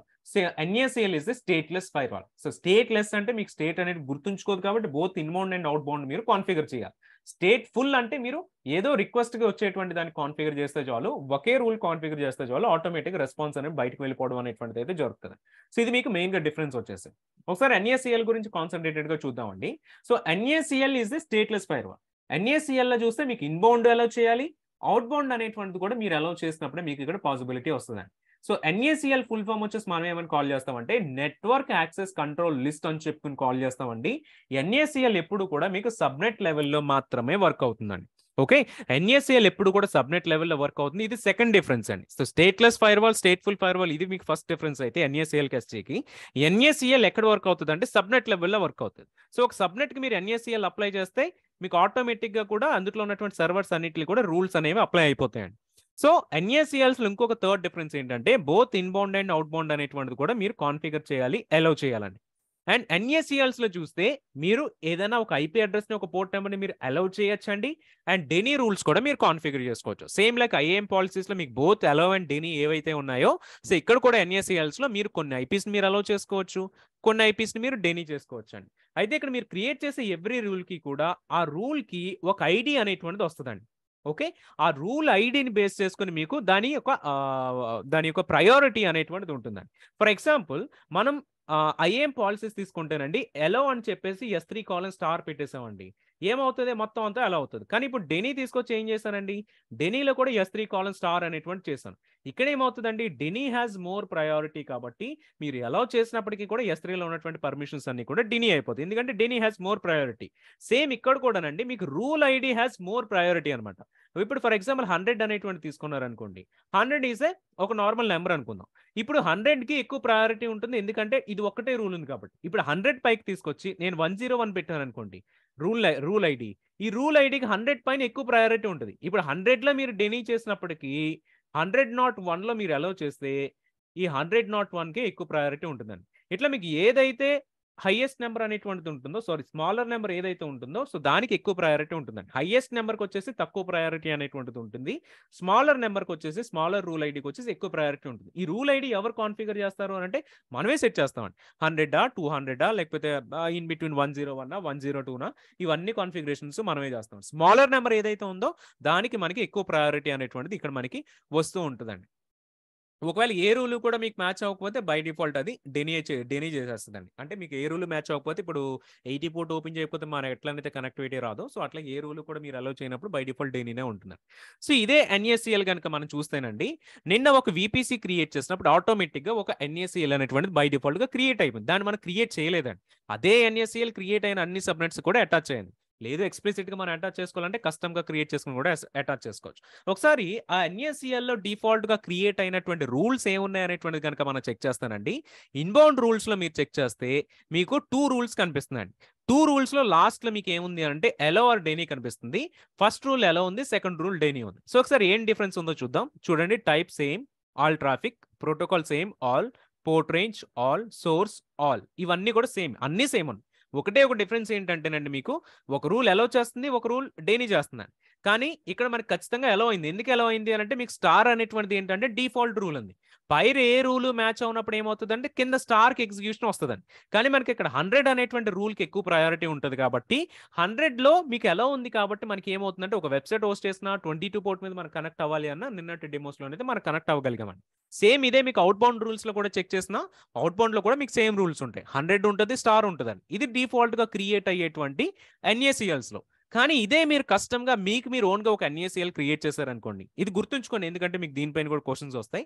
డిఫాల్ట్గా క్రియేట్ చేసినప్పుడే మీకు అలౌడ్ అని చెప్పేసి రూల్ వస్తుందండి, ఇక్కడైనా ఇన్బౌండ్ అయినా అవుట్ బౌండ్ అయినా. ఓకే, కానీ మీరు కస్టమ్గా క్రియేట్ చేశారనుకోండి, కస్టమ్ ఎన్ఏసిఎల్ క్రియేట్ చేసినప్పుడు ఏమవుతుందంటే మీకు ఓన్లీ డెనీ రూల్ ఒకటే వస్తుందండి డిఫాల్ట్గా. ఓకే, ఇక్కడ మీకు ఎటువంటి 100 రూల్, 101 రూల్, 102 రూల్స్ ఏం రావండి. అవి మీరు ఎక్స్ప్లిసిట్గా మీరు అలౌ చేసుకుంటేనే వర్క్ అవుతుంది. గుర్తుంచుకోండి, కస్టమ్ ఎన్ఏసిఎల్ చేసినప్పుడు మీకు డిఫాల్ట్ అలౌ రాదండి. అది ఎక్స్ప్లిసిట్గా మీరు అలౌ చేసుకుని ఆ రూల్ ఐడి పెట్టుకున్నప్పుడే మీకు వర్క్ అవుతుంది అనమాట. ఎన్ఏసిఎల్స్లో ఒకసారి కీ పాయింట్స్ చూద్దాం. So NaCl is the stateless fire wall అండి. ఇక్కడ స్టేట్ అనేటువంటిది ఉండదు కాబట్టి మీరు both inbound and out bound అనేటువంటిది ఖచ్చితంగా అలౌ చేయాలి. అలౌ చేస్తేనే వర్క్ అవుతుంది. ఇది మీకు సబ్నెట్ లెవెల్లో ఉంటుందండి. ఇక్కడ ఏమవుతుంది అంటే లాజికల్ రీసోర్సెస్ అలౌ అవ్వదు. లాజికల్ రీసోర్సెస్ అంటే ఒక ఎన్ఏసిఎల్లో వేరొక ఎన్ఏసిఎల్ని మనం అలౌ చేయలేమండి. ఎన్ఏసిఎల్ అంటే మీకు సమ్ ఐడియా వస్తుంది కదండి, ఎవ్రీ ఎన్ఏసిఎల్కి ఒక ఐడి. ఆ ఐడిని బేస్ చేసుకుని ఈ ఎన్ఏసిఎల్ నుంచి రిక్వెస్ట్ వచ్చినప్పుడు అలౌ చేయమని మనకి ఇట్లా అలౌ చేయలేమండి. దాన్ని మనం లాజికల్ రీసోర్సెస్ అనండి. ఎందుకు దీన్ని స్పెసిఫిక్గా యాడ్ చేస్తాం అంటే, ఇదే సెక్యూరిటీ గ్రూప్ తీసుకున్నారనుకోండి, ఒక సెక్యూరిటీ గ్రూప్ రూల్స్లో వేరొక సెక్యూరిటీ గ్రూప్ నుంచి వచ్చేటువంటి దాన్ని యాక్సెప్ట్ చేసే విధంగా పాసిబిలిటీ ఉంటుంది. అక్కడ సెక్యూరిటీ గ్రూప్స్లో పాసిబిలిటీ ఉంటుంది, దానిపైన కూడా డెమోలో చూద్దామండి. బట్ ఎన్ఏసిఎల్స్కి ఆ పాసిబిలిటీ ఉండదండి. అందు గురించి మనం నో లాజికల్ రీసోర్సెస్ అలౌడ్ అని అయితే చెప్తున్నాం. ఓన్లీ అలౌడ్ ఎనీ చేయడం అండ్ ఓన్లీ ఐపీ అడ్రసెస్ మీద అండ్ పోర్ట్ నెంబర్స్ మీద మాత్రమే అలౌ చేయడానికి మాత్రమే ఎన్ఏసిఎల్ వర్క్ అవుతుందండి. కానీ సెక్యూరిటీ గ్రూప్స్ వచ్చేసి మీకు ఇది సెక్యూరిటీ గ్రూప్ ఐడిని బేస్ చేసుకుని కూడా మీరు అలౌ చేసేదానికి పాసిబిలిటీ ఉంటుందండి. సో ఎవ్రీ సబ్నెట్కి కూడా మీకు ఎన్ఏసిఎల్ ఉంటుంది అండ్ ఒకే ఎన్ఏసిఎల్ అయితే సపోర్ట్ చేస్తుందండి. మోర్ దెన్ 1 ఎన్ఏసిఎల్ మనం అటాచ్ చేయలేమండి. ఎన్ఏసిఎల్లో మీకు బోత్ అలౌ చేయడానికి పాసిబిలిటీ ఉంటుంది అండ్ డెనీ చేసేదానికి కూడా పాసిబిలిటీ ఉంటుంది. సో ఇది కూడా స్పెసిఫిక్‌గా ఎందుకు యాడ్ చేస్తున్నాను అనంటే, సెక్యూరిటీ గ్రూప్స్ వచ్చేసరికి ఓన్లీ అలౌడ్ మాత్రమే ఉంటదండి. అక్కడ మీరు డెనీ అనేటువంటిది చేయలేరు. ఇప్పుడు ఏదైనా ఒక ఐపీ నుంచి సమ్ బ్యాడ్ రిక్వెస్ట్ మీకు వస్తున్నాయనుకోండి. అంటే ఎవరో మీకు కంటిన్యూయస్‌గా రిక్వెస్ట్ అనేవి చేస్తున్నారు. వేరే కంట్రీ నుంచి ఎవరో హ్యాక్ చేసి. సో వాటిని మీరు ఎన్ఏసీఎల్స్ ద్వారా మీరు బ్లాక్ చేసుకోవచ్చు. ఎందుకంటే ఇక్కడ మీకు డెనీ అనేటువంటి రూల్ ఉంది కాబట్టి. కానీ ఇదే మీకు సెక్యూరిటీ గ్రూప్ ఏంటంటే, ఆ సెక్యూరిటీ గ్రూప్‌లో ఓన్లీ అలౌ చేయడానికి ఉంటది తప్ప, డెనీ రూల్స్ అనేటువంటివి సెక్యూరిటీ గ్రూప్‌లో ఉండవండి. సో అది కూడా అదొక ఇంకొక డిఫరెన్స్ కింద మనం చెప్పుకోవచ్చనమాట. సెక్యూరిటీ గ్రూప్స్ అనేటువంటిది మనకి స్టేట్‌ఫుల్ ఫైర్‌వాల్స్ అండి. అంటే స్టేట్‌ఫుల్ అంటే మనకు ఓన్లీ ఒక రూల్ అలౌ చేస్తే చాలు ఆటోమేటిక్‌గా రెస్పాన్స్ బయటికి వెళ్ళిపోతుంది. సో స్టేట్‌ఫుల్ ఏంటంటే రెస్పాన్స్ ఆటోమేటిక్‌గా మనకు డిటెక్ట్ చేస్తది కాబట్టి, సో మనకి ఇక్కడ ఎక్స్‌ప్లిసిట్‌గా రెస్పాన్స్ వెళ్ళేటువంటి రూల్ అనేటువంటిది యాడ్ చేయాల్సిన అవసరం లేదండి. సెక్యూరిటీ గ్రూప్స్ ఏంటంటే which is a firewall at a instance level అండి. Not at the subnet level, firewall at the instance level. Request allow చేస్తే చాలు రెస్పాన్స్ ఆటోమేటిక్‌గా అలౌ అయిపోతుంది. ఇక్కడ మీకు ఎక్స్‌ప్లిసిట్‌గా డెనీ రూల్ అనేటువంటిది ఉండదు. ఓన్లీ అలౌ మాత్రమే సపోర్ట్ చేస్తదండి. సో ఏదైనా ఐపీస్‌ని మీరు బ్లాక్ చేయాలి అన్నా, ఏదైనా పోర్ట్ నంబర్స్ మీరు బ్లాక్ చేయాలి అన్నా, ఇక్కడ మీకు ఆ సపోర్ట్ అయితే ఉండదు. అది మీకు ఎన్ఏసీఎల్స్‌లోనే చేసుకోవాలండి. సో ఇక్కడ ఏంటి అనంటే IP numbers, IP address and CIDR రేంజెస్‌తో పాటు సెక్యూరిటీ గ్రూప్ యొక్క ఐడీస్ బేస్ చేసుకొని కూడా మీరు సెక్యూరిటీ గ్రూప్ రూల్స్‌లో అలౌ చేయొచ్చండి. మీకు ఇక్కడ నార్మల్లీ ఏం చెప్పుకుంటాం అంటే ఇది ఇన్‌స్టెన్స్ లెవెల్ అని చెప్పుకుంటాం గానండి. ఒక సర్వర్‌కి డైరెక్ట్‌గా కూడా సెక్యూరిటీ గ్రూప్ అనేటువంటిది అటాచ్ అవ్వదండి. సర్వర్ పైన ఎప్పుడు కూడా మీకు ఒక నెట్వర్క్ ఇంటర్ఫేస్ కార్డ్ అనేటువంటిది ఉంటుందండి. ఎవ్రీ ల్యాప్‌టాప్‌లో, ఎవ్రీ సిస్టమ్‌లో, ఎవ్రీ కంప్యూటర్‌లో కూడా మనకి ఎన్ఐసీ కార్డ్స్ అంటారు. నిక్ కార్డ్స్ అనుకుని కాల్ చేస్తాం. నెట్వర్క్ ఇంటర్ఫేస్ కార్డ్స్ అని. సేమ్ అట్లనే మీకు ఏడబ్ల్యూఎస్‌లో కూడానండి ఎవ్రీ సర్వర్ మీరు క్రియేట్ చేస్తున్నారనంటే మీకు ఒక ఎన్ఐసీ కార్డ్ వస్తదండి. నెట్వర్క్ ఇంటర్ఫేస్ కార్డ్ అనేటువంటిది. సో ఈ ఎలాస్టిక్ నెట్వర్క్ ఇంటర్ఫేస్ బయట ఎన్ఐసీ కార్డ్ అనుకుని కాల్ చేస్తామండి. కానీ ఏడబ్ల్యూఎస్‌లో వచ్చేసి ఎలాస్టిక్ నెట్వర్క్ ఇంటర్ఫేస్ అని కాల్ చేస్తాం అనమాట. ఎవ్రీ సర్వర్ మీరు క్రియేట్ చేసినప్పుడు ఈ ఎలాస్టిక్ నెట్వర్క్ ఇంటర్ఫేస్ అనేటువంటిది క్రియేట్ అవుతది. ఈ సెక్యూరిటీ గ్రూప్ కూడా దేనికి అటాచ్ అవుతదంటే డైరెక్ట్‌గా సర్వర్‌కి అటాచ్ అవ్వదండి. ఇక్కడ క్రియేట్ అయ్యి ఈ సర్వర్ కోసం క్రియేట్ అయినటువంటి ఒక elastic network ఇంటర్ఫేస్‌కి attach అవుతదనమాట.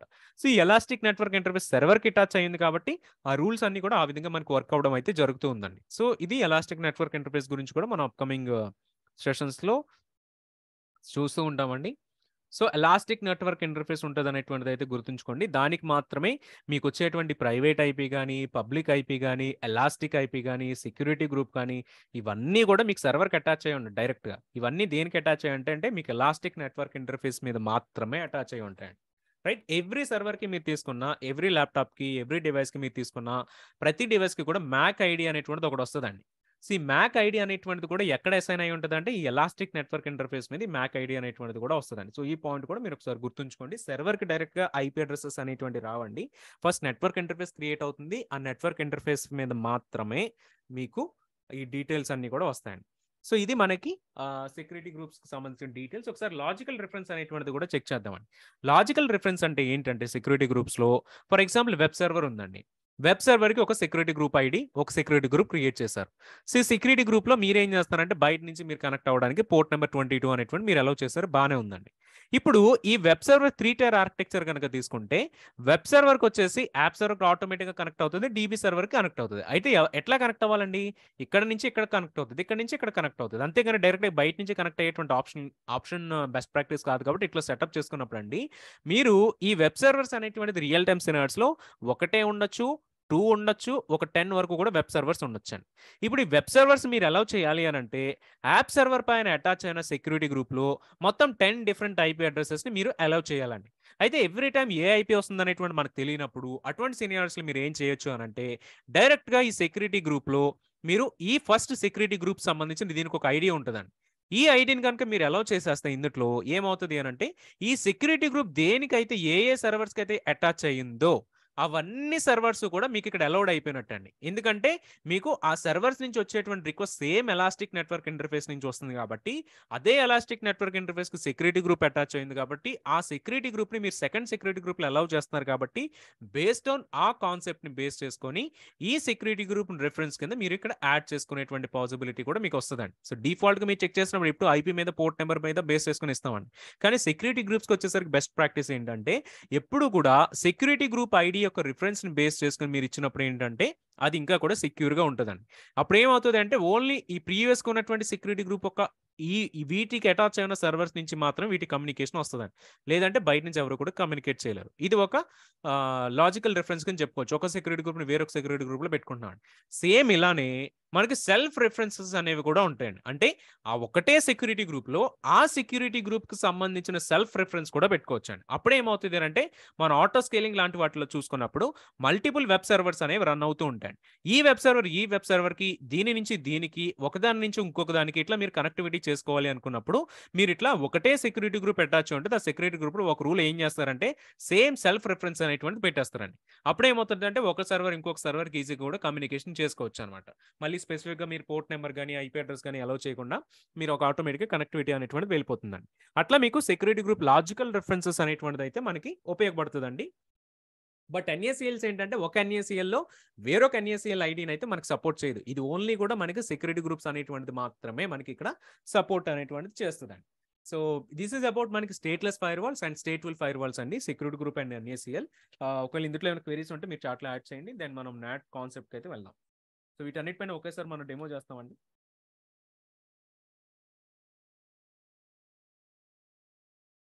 So Vamsikrishna గారు, can we use bash and host and VPN in single server? Yes we can use. కానీ యాజ్ అ బెస్ట్ ప్రాక్టీస్ కింద మీరు ఐదర్ బ్యాష్ అండ్ హోస్ట్ కానీ VPN కానీ యూస్ చేస్తారండి. రెండు కూడా యూస్ చేయరు. సెక్యూరిటీ గ్రూప్లో డెనీ ఉండదండి, ఓన్లీ అలో ఒకటే ఉంటుంది ధర్ని గారు. ఓన్లీ ఎన్ఏసిఎల్లో మాత్రమే డెనీ అండ్ అలో ఉంటుంది.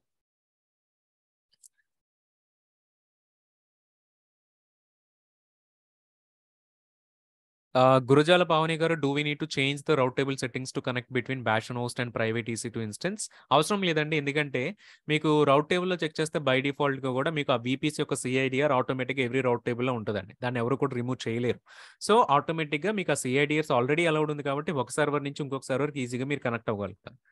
కానీ మీరు బ్యాష్ అండ్ హోస్ట్ పైన ఉన్న సెక్యూరిటీ గ్రూప్కి మీరు అలౌ చేయాలి, ఎందుకంటే అది మీరు బయట VPC బయట నుంచి బ్యాష్ అండ్ హోస్ట్కి కనెక్ట్ అవుతున్నారు కాబట్టి దానికి అలౌ చేయాలి తప్ప ప్రైవేట్ EC2కి సంబంధించిన రౌట్ టేబుల్స్ ఎక్కడ మీరు చేంజెస్ చేయక్కర్లేదండి. అగైన్ అక్కడ కూడా సెక్యూరిటీ గ్రూప్స్ అన్ని సీల్స్ మీకు చేంజెస్ ఉంటే చాలు, ఆటోమేటిక్గా అది అలౌ చేస్తుంది.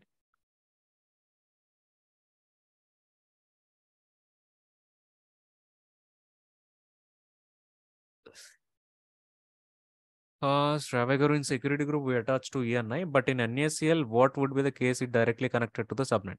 సో అది మీకు డైరెక్ట్గా సబ్నెట్ పైన అటాచ్ అయి ఉంటుందండి. EC2స్కి మాత్రమే ఎలాస్టిక్ నెట్వర్క్ ఇంటర్ఫేస్ అని వస్తుంది, బట్ సబ్నెట్స్కి వచ్చేసరికి మీకు అట్లా ఏమి ఉండదు. డైరెక్ట్గా అది సబ్నెట్ పైన అటాచ్ అయి ఉంటుందండి.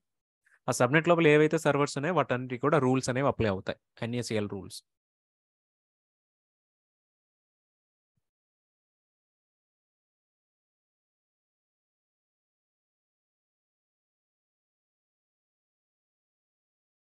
Okay, so let's see about the NAT అండి, నెట్వర్క్ అడ్రస్ ట్రాన్స్లేషన్. ఇది ఆల్రెడీ ప్రీవియస్గా మనం హౌసింగ్ ఎగ్జాంపుల్ డిస్కస్ చేసినప్పుడే దీనిపైన డిస్కషన్ అయితే చేసామండి. సో బేసికలీ కూడా పబ్లిక్ సబ్నెట్లో ఉన్నటువంటి సర్వర్స్ వచ్చేసి ఇంటర్నెట్ గేట్వేకి డైరెక్ట్గా అటాచ్మెంట్ ఉంది కాబట్టి ఇంటర్నెట్ గేట్వే 2-వే కమ్యూనికేషన్ అలౌ చేస్తుంది. కాబట్టి మీరు బయట నుంచి లోపలికైనా, అంటే VPC లోపల ఉన్న సర్వర్స్కి మీరు కనెక్ట్ అవ్వచ్చు పబ్లిక్ IP ఉంటే, లేదంటే లోపల నుంచి కూడా బయట ఇంటర్నెట్కి మీరు వెళ్ళొచ్చండి, పాసిబిలిటీ ఉండదు. కానీ ప్రైవేట్ సబ్నెట్లో ఉన్నటువంటి ప్రైవేట్ సర్వర్స్కి ఇంటర్నెట్ కనెక్టివిటీ కావాలి అని అంటే అక్కడ సపోర్ట్ అనేటువంటిది రాదు. సో అటువంటి సిచ్యువేషన్స్లో మీకు ఇంటర్నెట్ గేట్వే కాకుండా ఉన్నటువంటి ఇంకొక పాసిబిలిటీ ఏంటంటే NAT గేట్వే అండి. NAT ఫుల్ ఫామ్ ఏంటి అంటే నెట్వర్క్ అడ్రస్ ట్రాన్స్లేషన్ అనమాట. సో ఈ NAT గేట్వే వల్ల బెనిఫిట్ ఏంటి అని అంటే ఓన్లీ 1-వే కమ్యూనికేషన్ అనేటువంటిది మాత్రం అలౌ చేస్తుంది. ఫర్ ఎగ్జాంపుల్ ఇక్కడ ఉన్నటువంటి ప్రైవేట్ సర్వర్ తోటి google.com మనకు కనెక్ట్ అవ్వాలి అని ట్రై చేద్దామండి. సో EC2 ఇన్స్టెన్స్ నుంచి google.com కనుక మీరు కనెక్ట్ అయితే బై డిఫాల్ట్గా ప్రైవేట్ సర్వర్ నుంచి మీరు కనెక్ట్ అవ్వలేరు, ఎందుకంటే google.com ఈజ్ ఇంటర్నెట్ DNS కాబట్టి ఇంటర్నెట్లో ఉన్నదాన్ని దేన్ని కూడా google.com అనే కాదు దేన్ని మీరు కనెక్ట్ అవ్వలేరండి బై డిఫాల్ట్గా. అయితే ఎందుకని అంటే రీజన్ ఏంటి అని అంటే, ఒకటి ఈ సర్వర్కి మీకు పబ్లిక్ IP లేదు, సెకండ్ వన్ ఏంటంటే ఈ సర్వర్ ఉన్నటువంటి సబ్నెట్కి ఉన్నటువంటి రౌట్ టేబుల్లో మీకు ఇంటర్నెట్ గేట్వే రౌట్ అనేటువంటిది కూడా లేదండి. సో ఇంటర్నెట్ గేట్వే రౌట్ ఉంటే ఏమవుతుంది అని అంటే మీరు అదే సర్వర్ నుంచి google.com మీరు కనెక్ట్ అవ్వగలుగుతారు, ఓకే పాసిబిలిటీ వస్తుంది ఇంటర్నెట్ గేట్వే ద్వారా. కానీ బయట నుంచి ఉన్న వాళ్ళు కూడా మీ సర్వర్కి కనెక్ట్ అయిపోయేటువంటి ఛాన్సెస్ ఉన్నాయండి. సో అందు గురించి ఏమంటామంటే ప్రైవేట్ సర్వర్స్ ఎప్పుడు కూడానండి బయట ఇంటర్నెట్లో ఉన్నటువంటి వాళ్ళకి ఎక్స్పోజ్ అవ్వకూడదండి. మీరు సర్వర్ నుంచి బయట కనెక్ట్ అవ్వాలనుకుంటే మీరు కనెక్టివిటీ చేసుకోవచ్చు, కానీ బయట ఉన్న వాళ్ళకి ఈ సర్వర్ అనేటువంటిది యాక్సెసిబుల్ అవ్వకూడదు. దట్స్ ద బెస్ట్ ప్రాక్టీస్ అనమాట ప్రైవేట్ సర్వర్. సో అందు గురించి మనం ఏం చేస్తామంటే అంటేనండి, నాట్ యూజ్ చేసినప్పుడు ఎట్లా ఉంటది అనంటే, సబ్‌నెట్ అనేటువంటిది ఉంది. ఐ మీన్ ప్రైవేట్ సర్వర్ అనేటువంటిది ఉంది. ఇక్కడ మధ్యలో ఒక నాట్ అనేటువంటిది మనం క్రియేట్ చేస్తామండి. నాట్ గేట్‌వే ద్వారా మీకు గూగుల్.కామ్‌కి కనెక్ట్ అవుతది. ఇక్కడ ఏంటి అనంటేనండి, ఈ నాట్ గేట్‌వేని యూజ్ చేసుకొని మీరు బయటికి కనెక్ట్ అవ్వగలుగుతారు తప్ప, అంటే సర్వర్ నుంచి బయటికి కనెక్టివిటీ చేయగలుగుతారండి. ఇక్కడి నుంచి బయటికి రిక్వెస్ట్ అయితే వెళ్తది. కానీ బయట నుంచి ఎవరు కూడా లోపలికి రాలేరండి. అటువంటి రెస్ట్రిక్షన్ అయితే మీకు నాట్ గేట్‌వే సపోర్ట్ అనేటువంటిది ప్రొవైడ్ చేస్తదనమాట. అంటే అందు గురించి మనం ఏం చెప్తామంటే, నాట్ గేట్‌వే ఎప్పుడు కూడా వన్ వే కమ్యూనికేషన్ మాత్రమే అలౌ చేస్తదండి. సో, బయటికి వెళ్ళడానికి మాత్రమే అలౌ చేస్తది తప్ప, లోపలికి రావడానికి మీకు అలౌ చేయదండి. కానీ నాట్ గేట్‌వే అన్నప్పుడల్లా మీరు ఒక ప్రిన్సిపల్ గుర్తుపెట్టుకోవాలండి. ఒక థంబ్ రూల్ ఏంటంటే, నాట్ గేట్‌వేకి ఇంటర్నెట్ కావాలి కాబట్టి, ఎందుకంటే ఇది కూడా బయటికి వెళ్ళాలి అంటే end of the day internet gateway ద్వారా మాత్రమే బయటికి వెళ్ళగలుగుతదండి నాట్ గేట్‌వే కూడా. సో, అందు గురించి నాట్ గేట్‌వే థంబ్ రూల్ ఏంటంటే, మీరు ఎప్పుడు నాట్ గేట్‌వే క్రియేట్ చేసినా పబ్లిక్ సబ్‌నెట్‌లోనే మీరు నాట్ గేట్‌వే అనేటువంటిది క్రియేట్ చేయాలండి. నాట్ గేట్‌వే తీసుకొచ్చి ప్రైవేట్ సబ్‌నెట్‌లో క్రియేట్ చేశారనుకోండి, అసలు నాట్ గేట్‌వేకే ఇంటర్నెట్ రావట్లే. ఇంకా అది ఎక్కడి నుంచి మనకి సర్వర్‌కి ఇంటర్నెట్ ఇస్తదండి? సో, కాబట్టి మీరు అది గుర్తుంచుకోవాల్సిన మెయిన్ థంబ్ రూల్ ఏంటంటే, నాట్ గేట్‌వే ఎప్పుడు క్రియేట్ చేసినా పబ్లిక్ సబ్‌నెట్‌లోనే ఉండాలి. వన్స్ నాట్ గేట్‌వే క్రియేట్ చేసిన తర్వాత రౌట్ టేబుల్‌లో, ప్రైవేట్ సబ్‌నెట్ రౌట్ టేబుల్‌లో మీరు నాట్ గేట్‌వే రిలేటెడ్ రౌట్ అనేటువంటిది ఒకటి యాడ్ చేసుకోవాలండి. అప్పుడే మీకు ఈ పాసిబిలిటీ కనెక్టివిటీ అనేటువంటిది ఉంటుంది. లేకపోతే నార్మల్‌గా కనెక్టివిటీ అనేటువంటిది ఉండదనమాట. సో, ఇది కూడా డిఫరెన్స్ అనేటువంటిది గుర్తుంచుకోండి. సర్వర్‌కి అటాచ్ అయిన ప్రైవేట్ ఐపీ చెక్ చేస్తానండి మీకు 10 డాట్ సర్వర్‌కి అటాచ్ అయిన ప్రైవేట్ ఐపీ చూస్తే మీకు 10.0.01 అనేటువంటిది అటాచ్ అయ్యి ఉందండి. కానీ మీకు నాట్ గేట్‌వే చేసినప్పుడు ఏమవుతదంటే, నాట్ గేట్‌వేకి ఎవ్రీ టైమ్ మీకు ఎలాస్టిక్ ఐపీ వస్తదనమాట. సో, ఇప్పుడు మీరు EC2 నుంచి రిక్వెస్ట్ చేసినప్పుడు ఏమవుతదంటే, నార్మల్లీ మన లోకల్ ల్యాప్‌టాప్ నుంచి గనుక ఇంటర్నెట్ కనెక్టివిటీ చేస్తే, మన ల్యాప్‌టాప్‌కి అసైన్ అయ్యున్న ఐపీ, పబ్లిక్ ఐపీ ఏదైతే ఉంటదో, పబ్లిక్ ఐపీ అనేటువంటిది బయట వాళ్ళకి కనిపిస్తూ ఉంటదండి. కానీ మీరిప్పుడు ఎట్లా అయితే నాట్ గేట్‌వే అనేటువంటిది యూజ్ చేస్తారో, నాట్ గేట్‌వే యూజ్ చేసినప్పుడండి, మీకు ఈ సర్వర్ పైన అటాచ్ అయిన ప్రైవేట్ ఐపీ గాని, పబ్లిక్ ఐపీ గాని బయటికి ఎక్స్‌పోజ్ కాదండి. దేని ద్వారా మీకు బయటికి వెళ్తదంటే, ఇక్కడ రిక్వెస్ట్ అనేటువంటిది మీకు యూజింగ్ ఈ ఎలాస్టిక్ ఐపీ, ఈ నాట్ గేట్‌వేకి ఒక పబ్లిక్ ఐపీ అటాచ్ అయ్యి ఉంటదండి. సో, దాని ద్వారా మాత్రమే రిక్వెస్ట్ అనేటువంటిది మనకు బయటికి వెళ్తదనమాట. సో, నాట్ గేట్‌వేని యూజ్ అందుకనే మనం ఏం చెప్తున్నామండి ఇక్కడ, నెట్వర్క్ అడ్రెస్ ట్రాన్స్‌లేషన్ అని చెప్తున్నాం. ఏదైతే సోర్స్ సర్వర్ ఉంటదో, ఈ సోర్స్ సర్వర్‌కి సంబంధించిన ఐపీ గాని ఏది బయటికి ఎక్స్‌పోజ్ కాదండి. మధ్యలో మీడియేటర్ కింద నాట్ గేట్‌వే ఉంటది కాబట్టి, నాట్ గేట్‌వేకి సంబంధించిన ఐపీ ఒకటి ఎక్స్‌పోజ్ అవుతది తప్ప పబ్లిక్ ఐపీ బట్ ఇంకేది కూడా ఎక్స్‌పోజ్ అవ్వదండి. సో, దీన్ని మనం ఏమంటామంటే ఐపీ మాస్క్యురేడింగ్ అని కూడా కాల్ చేస్తామండి. హైడింగ్ ద ఒరిజినల్ ఐపీ మనం రిక్వెస్ట్ చేసేటప్పుడు ఈ ఒరిజినల్ సర్వర్ యొక్క ఐపీని హైడ్ చేసి, మీడియేటర్ ఐపీని మాత్రమే మనం ఎక్స్‌పోజ్ చేస్తామనమాట. సో, అది మనకి ఇక్కడ మెయిన్‌గా డిఫరెన్స్ అండి. వాళ్ళు నాట్ గురించి కూడా మన కీ పాయింట్స్ కనుక చెక్ చేస్తే, నాట్ ఎప్పుడు కూడా పబ్లిక్ సబ్‌నెట్‌లోనే రన్ అవ్వాలండి. నాట్ ఎప్పుడు ఎలాస్టిక్ ఐపీస్‌నే యూజ్ చేసుకుంటది. మనకి టోటల్ 3 ఐపీస్ వస్తాయండి ఏడబ్ల్యూఎస్‌లో. Public IP, private IP, then elastic IP అండి. సో, ప్రైవేట్ ఐపీ అంటే తెలిసిందే. వీపీసీలో మనం అసైన్ చేసిన ఐపీస్‌ని బట్టి వస్తది. ఓకే. మరి పబ్లిక్ ఐపీ అంటే ఏంటి? ఎలాస్టిక్ ఐపీ ఏంటి? Elastic IP and public IP 2 కూడా సేమ్ అండి. 2 కూడా మీకు పబ్లిక్ ఐపీస్ కిందే చెప్పుకోవచ్చు. కానీ ఒకటే డిఫరెన్స్ ఏంటంటే, మీరు సర్వర్ స్టాప్ చేసినప్పుడు ఈ పబ్లిక్ ఐపీ అనేటువంటిది రిమూవ్ అయిపోతదండి. సర్వర్ స్టాప్ చేసినా, సర్వర్ రిమూవ్ చేసినా, మీ అకౌంట్ నుంచి పబ్లిక్ ఐపీ అనేటువంటిది ఏడబ్ల్యూఎస్‌కి రిలీజ్ అయిపోతది. కానీ ఎలాస్టిక్ ఐపీ ఏంటంటే, మీకు ఎలాస్టిక్ ఐపీ అనేటువంటిది మీరు సర్వర్ రిమూవ్ చేసినా, స్టాప్ చేసినా, టెర్మినేట్ చేసినా, ఇది మీ అకౌంట్‌లోనే ఉంటదండి. అందు గురించి మీకు ఎప్పుడైనా స్టాటిక్ పబ్లిక్ ఐపీగా అంటే మీరు డిలీట్ చేసేంత వరకు ఆ పబ్లిక్ ఐపీ మీ అకౌంట్‌లో ఉండాలి అనుకుంటే, మీరు ఎలాస్టిక్ ఐపీ క్రియేట్ చేసుకుంటారండి. లేదు మీకు every time server stop and start అయినప్పుడు డిఫరెంట్ ఐపీస్ కావాలి అనుకుంటే, మీరు పబ్లిక్ ఐపీనే చూజ్ చేసుకుంటారు.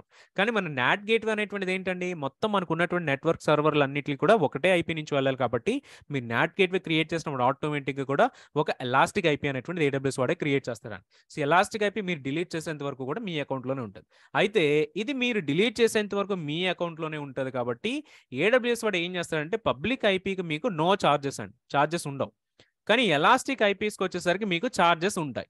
ఎందుకు చార్జెస్ ఉంటాయి అనంటే, మనకి ఐపీవీ4 గురించి ఆల్రెడీ డిస్కస్ చేసాం. ఐపీవీ4 స్కార్సిటీ అనేటువంటిది ఉంది. అంటే ఐపీవీ4s అన్ని అవైలబుల్‌గా లేవు మార్కెట్‌లో. సో, ఇది మనం అన్నెసెసరీగా గుర్తుపెట్టుకోండి. అన్నెసెసరీగా ఒక ఐపీ అడ్రెస్‌ని మనం హోల్డ్ చేసుకొని మన అకౌంట్‌లో పెట్టుకున్నా మనకు చార్జెస్ వస్తాయి. కానీ ఈ ఎలాస్టిక్ ఐపీ మన అకౌంట్‌లో క్రియేట్ చేసుకొని, ఈ ఎలాస్టిక్ ఐపీని మనం ఏదైనా ఒక సర్వర్‌కి అటాచ్ చేసి యూజ్ చేస్తున్నాం అనుకోండి. అప్పుడు మీకు చార్జెస్ ఉండవు.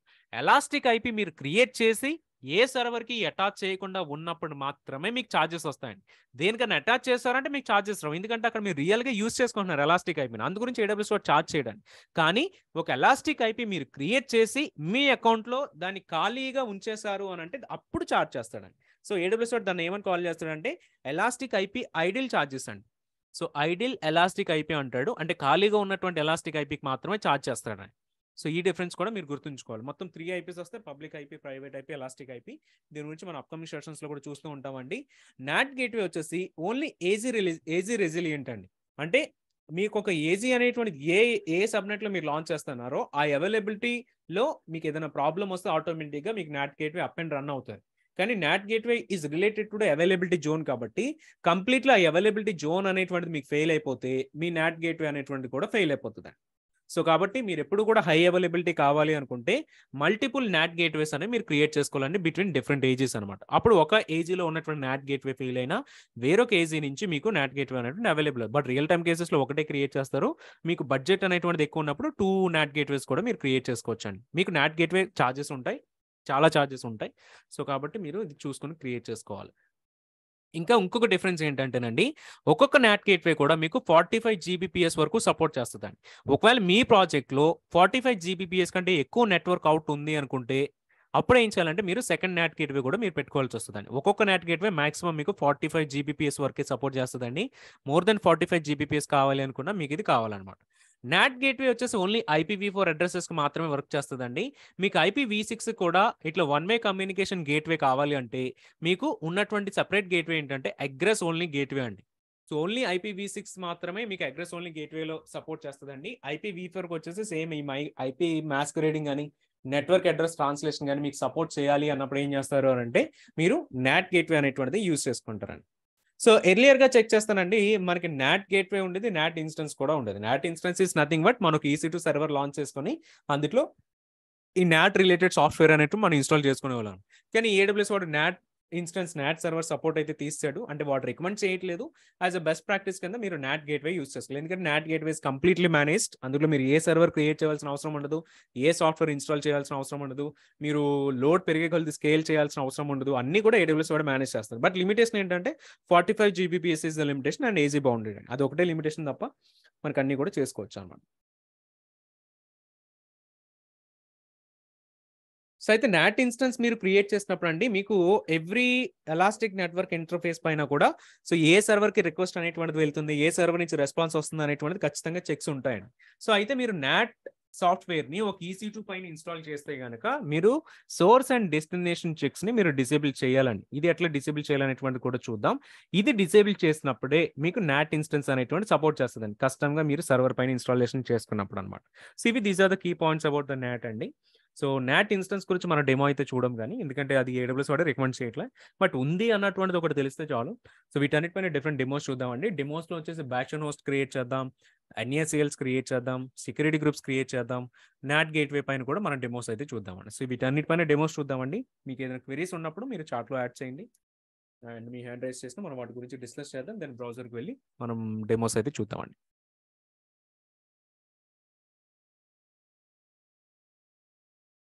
So, how many subnets can we create అనేది ఆల్రెడీ నిన్న మనం డిస్కస్ చేసాం. మాక్సిమం ఒక వీపీసీకి 200 సబ్‌నెట్స్ వరకు మీరు క్రియేట్ చేసుకోవచ్చు శ్రీనివాస్ గారు. So, Lakshminarayana garu can we get questions from NAT instance? Yes, NAT పైన కూడా క్వెషన్స్ వస్తాయి.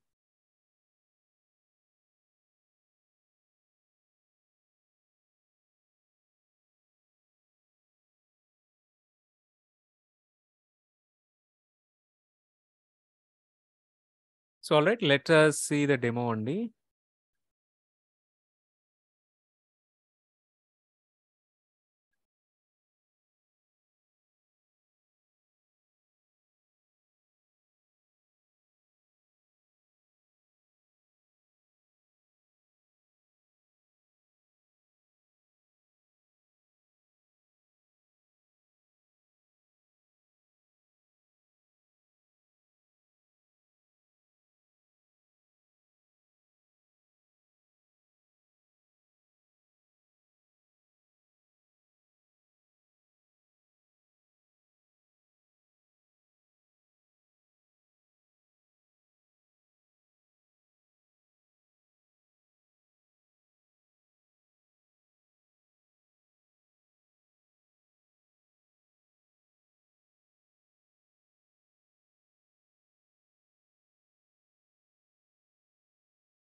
Okay. So let us see the demo. So ఒకసారి డెమోస్ క్రియేట్ చేసినప్పుడు మీకు క్లారిటీ అయితే వస్తది.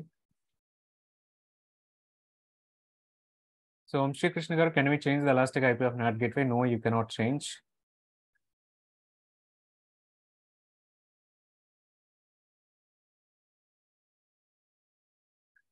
సో నేను ప్రెజెంట్ వచ్చేసి AWS కన్సోల్‌లో ఉన్నానండి. సో ముంబై రీజియన్‌లో ఉన్నాను. సో ఫస్ట్ ఏం చేద్దామంటే మనం VPCకి వెళ్దాం. సో ఆల్రెడీ నిన్న ఒకసారి VPC క్రియేట్ చేసాం. బట్ అగైన్ సెకండ్ టైమ్ కూడా క్రియేట్ చేద్దాం. సో మళ్ళీ మనకు ప్రాక్టీస్ చేసినట్టయితే ఉంటది. సో ఇంకా మనకి రిపీటెడ్‌గా VPCs క్రియేట్ చేసేటప్పుడు అండి, మనం ఎప్పుడు కూడా క్లౌడ్ ఫార్మేషన్ అనేటువంటిది యూజ్ చేస్తూ ఉంటాం అనమాట. So create VPC. ఇక్కడ VPC ఓన్లీ చూస్ చేసుకోండి. ఇవొద్దు. Custom VPC. సో IPv4 వచ్చేసి 10 సిరీస్ ఇద్దాం. 10.0.0/16. Default tenancy create VPC. Okay, VPC created. Internet gateway, create internet gateway. Already నేను చేశాను కాబట్టి కొంచెం ఫాస్ట్‌గా వెళ్తాను. So custom ICW. Attach to VPC. VPC choose చేసుకోండి. Custom VPC. Attach internet gateway. Then subnets. Create subnet. VPC, custom VPC. Subnet name. Public subnet 1A. So AG1A. And availability zone వచ్చేసి 1A చూస్ చేసుకోండి. And IP వచ్చేసి 10.0.0/24. Then add new subnet. ఇది 1Bలో చేద్దామండి. Public subnet 1B. Availability zone 1B. 10.0.1.0/24. Private subnets కూడా create చేద్దాం. So public బదులు let us take private 1A. And availability zone వచ్చేసి 1A. 10.0.2.0/24. Add a new subnet 1B. Private 1B. Availability zone 1B. 10.0.3.0/24. Now create subnet. సో మొత్తం కూడా 4 subnets create చేస్తామండి. 4 సబ్నెట్స్లో మీరు check చేస్తే ప్రైవేట్ 2 క్రియేట్ చేసాం, పబ్లిక్ 2 సబ్నెట్స్ క్రియేట్ చేసామండి. సో ఒకసారి రౌట్ టేబుల్స్ కూడా చూద్దాం. బై డిఫాల్ట్ మనకు ఒక రౌట్ టేబుల్ అయితే క్రియేట్ అవుతుంది. సో ఆ రౌట్ టేబుల్ని వచ్చేసి మనం డిఫాల్ట్ ప్రైవేట్ రౌట్ టేబుల్ కింద అయితే యూజ్ చేసుకుందామండి. అండ్ ఒకసారి ఫిల్టర్ పెట్టుకుందాం. So custom VPC. సో మన రౌట్ టేబుల్ కనిపిస్తుంది. దీని నేమ్ చేంజ్ చేద్దాం. సో ప్రైవేట్ రౌట్ టేబుల్. NAT గేట్వే క్రియేట్ చేసిన తర్వాత మనం ఇందులో చేంజెస్ చేయాలండి. సో ప్రెసెంట్ మీరు కనుక డిఫాల్ట్ రౌట్స్ మీరు చెక్ చేస్తే సో 10.0.0.0/16 మాత్రమే ఉందండి. ఓకే. సో బై డిఫాల్ట్ VPCకి సంబంధించి CIDR అన్ని రౌట్ టేబుల్స్ క్రియేట్ అవుతుంది. దీన్ని మనం డిలీట్ చేయలేమండి. సో ఇది ఉంది కాబట్టి VPCలో ఒక సర్వర్ ఇంకొక సర్వర్ ఈజీగా కమ్యూనికేట్ చేసుకోగలుగుతాయి. But security group and NACLs allow చేస్తేనే కమ్యూనికేట్ చేసుకోగలుగుతాయండి. ఈ రౌట్ టేబుల్ మీరు చెక్ చేస్తే బై డిఫాల్ట్ అన్ని సబ్నెట్స్ కూడా అప్లై అయ్యి ఉంటుందండి. ఓకే, ఇది డిఫాల్ట్ రౌట్ టేబుల్ కాబట్టి create another route table. Public route table create చేద్దామండి. Public RT VPC custom VPC create route table. So ఈ రౌట్ టేబుల్ ఏం చేద్దామంటే ఇంటర్నెట్ గేట్వేని అటాచ్ చేస్తున్నామండి. సో ఈ రౌట్ టేబుల్ మనకి ఏదైతే సబ్నెట్స్కి అటాచ్ అయ్యి ఉంటుందో ఇంటర్నెట్ గేట్వే, అదే NAT గేట్వే అయితే NAT గేట్వే చూస్ చేసుకుంటారు. వేరే ఇన్ఫర్మేషన్ కావాలంటే వేరే ఇన్ఫర్మేషన్ చూస్ చేసుకుంటారు. NAT ఇన్స్టెన్స్ అయితే కనుక మీరు నెట్వర్క్ ఇంటర్ఫేస్ చూస్ చేసుకుంటారండి. నెట్వర్క్ ఇంటర్ఫేస్ ఏ సర్వర్లో మీరు NAT సర్వర్ క్రియేట్ చేశారో ఆ సర్వర్కి అటాచ్ అయిన ఇంటర్ఫేస్ని ఇక్కడ చూస్ చేసుకుంటారు. NAT గేట్వే అయితే NAT గేట్వే, ఇంటర్నెట్ గేట్వే అయితే internet gateway. Present internet gateway కాబట్టి custom ICW. So save changes. Okay, ఇప్పుడు ఈ సబ్నెట్ని ఈ రౌట్ టేబుల్ని అటాచ్ చేద్దామండి. పబ్లిక్ సబ్నెట్స్కి అటాచ్ చేద్దాం. Edit subnet associations. Public 1A, public 1B. ఇవి 2 సబ్నెట్స్ కూడా ఇప్పుడు మీకు పబ్లిక్ సబ్నెట్స్ అవుతాయండి. ఎందుకంటే ఇంటర్నెట్ గేట్వే అటాచ్ అయింది కాబట్టి. రిమైనింగ్ 2 సబ్నెట్స్ మీకు ప్రైవేట్ సబ్నెట్స్గా ఉంటే ఒకసారి రౌట్ టేబుల్స్కి వెళ్తానండి. ప్రైవేట్ RT తీసుకోండి. ప్రైవేట్ RTలో గుర్తుపెట్టుకోండి, ఇక్కడ మనం ఇంకా రౌట్ ఏం యాడ్ చేయలేదండి for the NAT gateway. So first ఒకసారి NAT గేట్వే కూడా క్రియేట్ చేద్దాం. ఇక లెఫ్ట్ సైడ్ మీరు చెక్ చేస్తే ఎందుకంటే NAT గేట్వే క్రియేషన్ కొంచెం టైం పడుతుందండి, అందుకని ఫస్ట్ క్రియేట్ చేసేద్దాం. NAT gateway. సో ఏం NAT గేట్వేస్ లేవండి. NAT గేట్వేస్ ప్రైసింగ్ మీరు చెక్ చేయాలి అని అంటే AWS NAT గేట్వే pricing.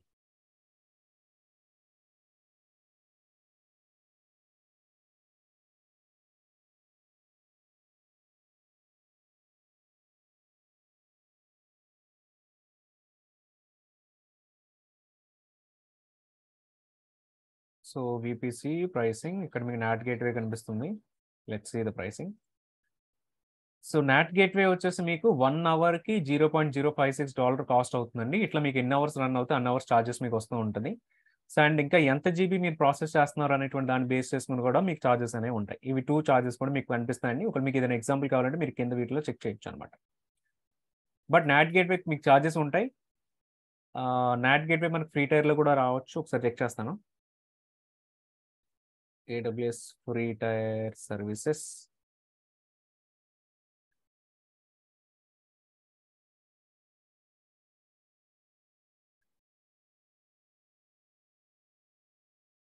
So just NAT gateway అని సెర్చ్ చేద్దాం.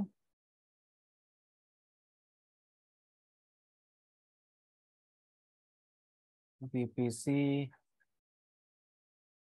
or let us select the networking ఎందుకంటే నాట్ గేట్వే నెట్వర్కింగ్ లో వస్తుంది కాబట్టి.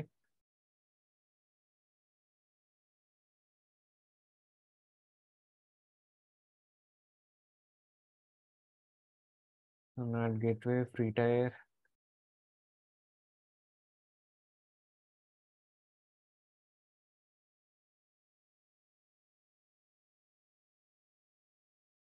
సో నాట్ గేట్వేకి మీకు ఫ్రీ టైర్ లేదండి. సో ఛార్జెస్ వచ్చేటువంటి ఛాన్సెస్ ఉంటాయి. బట్ వన్స్ మీరు డెమో చేసిన తర్వాత ఇమీడియట్గా మీరు రిమూవ్ చేసుకోవచ్చు.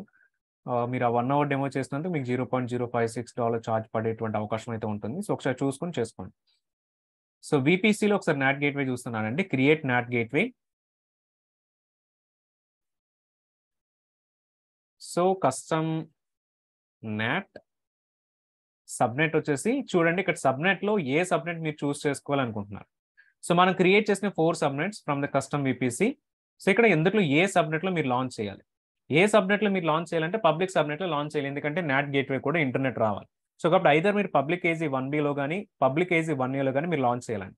నేను ప్రెసెంట్ 1A చూస్ చేసుకుంటున్నాను. మీరు కూడా పబ్లిక్ లో ఏదో ఒక సబ్నెట్ ని మీరు చూస్ చేసుకోండి. మీకు నాట్ గేట్వేలో 2 టైప్స్ ఉంటాయండి, public not gateway and private not gateway. So మీరు ఇంటర్నెట్ లో మీకున్నటువంటి ఐపీని మాస్క్రేట్ చేస్తూ వేరొక ఐపీ ద్వారా మీరు బయటికి వెళ్ళాలి అనుకుంటే మీరు పబ్లిక్ నాట్ గేట్వే క్రియేట్ చేస్తారు. ప్రైవేట్ నాట్ గేట్వే అంటే మీరు నిన్న మనం ఒక రిస్ట్రిక్షన్ చెప్పుకున్నామండి. అంటే మీకు ఆన్ ప్రిమైస్ లో ఉన్నటువంటి సిఐడిఆర్ రేంజ్, ఏడబ్ల్యూఎస్ విపిసిలో ఉన్న సిఐడిఆర్ రేంజ్ రెండు ఒకటే క్రియేట్ అయి ఉంటే అక్కడ రెండింటి మధ్య మీరు హైబ్రిడ్ నెట్వర్కింగ్ అనేటువంటి చేయలేరండి. సేమ్ అట్లానే ఒక విపిసికి సెకండ్ విపిసికి మధ్యలో సేమ్ సిఐడిఆర్ రేంజ్ ఉన్నప్పుడు ఒకదాని నుంచి ఇంకొక దాన్ని మీరు కనెక్ట్ అవ్వలేరు. అటువంటి సినారియోస్ లో కూడా సేమ్ ఐపీస్ వస్తున్నప్పుడు పాసిబిలిటీ ఉన్నది కాబట్టి మీరు ఆ విపిసిస్ లో ప్రైవేట్ నాట్ గేట్వే క్రియేట్ చేసినప్పుడు ప్రైవేట్ ఐపీస్ యొక్క మాస్క్ రీడింగ్ కూడా ఇక్కడ జరుగుతుందండి. ప్రైవేట్ నాట్ గేట్వే తీసుకున్నప్పుడు ఇది మీకు విపిసి పీరింగ్ ఇవన్నీ చేసినప్పుడు అయితే దీని గురించి అండర్స్టాండింగ్ వస్తుంది. బట్ ప్రెసెంట్ వచ్చేసి పబ్లికే కాబట్టి మనం పబ్లిక్ లోనే చూద్దాం. సో చూడండి, పబ్లిక్ చేసేటప్పుడు మీకు ఎవ్రీ టైం కూడా ఒక ఎలాస్టిక్ ఐపీ అనేటువంటి మీకు క్రియేట్ అవ్వాలి. ఆల్రెడీ మీ అకౌంట్ లో ఉంటే మీరు సెలెక్ట్ చేసుకోవచ్చు, లేదా you can click on allocate elastic IP. So ఒక ఎలాస్టిక్ ఐపీ క్రియేట్ అయింది. ఎలాస్టిక్ ఐపీ అడ్రస్ వచ్చి 3.7.139.46.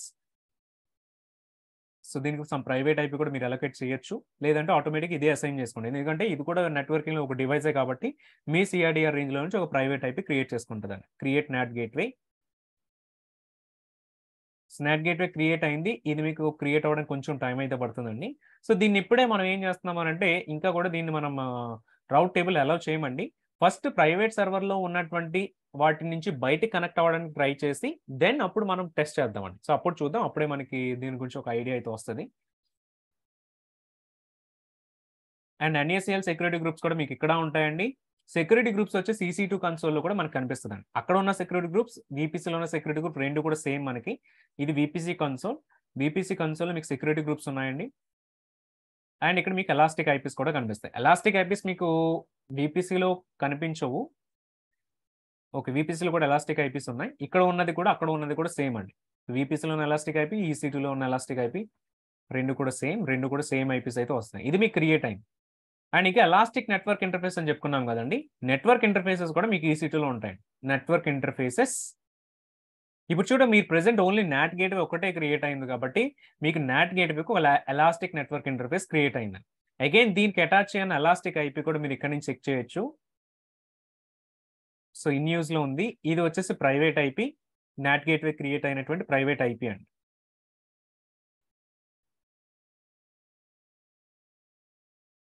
అండ్ ఎలాస్టిక్ ఐపీలో మీరు చెక్ చేసినా ఇది ఏ నాట్ గేట్వేకి ఎలాస్టిక్ నెట్వర్క్ ఇంటర్ఫేస్కి అటాచ్ అయ్యిందనే డీటెయిల్ కూడా మనకి ఇక్కడ వస్తుంది. So allocation IP network interface,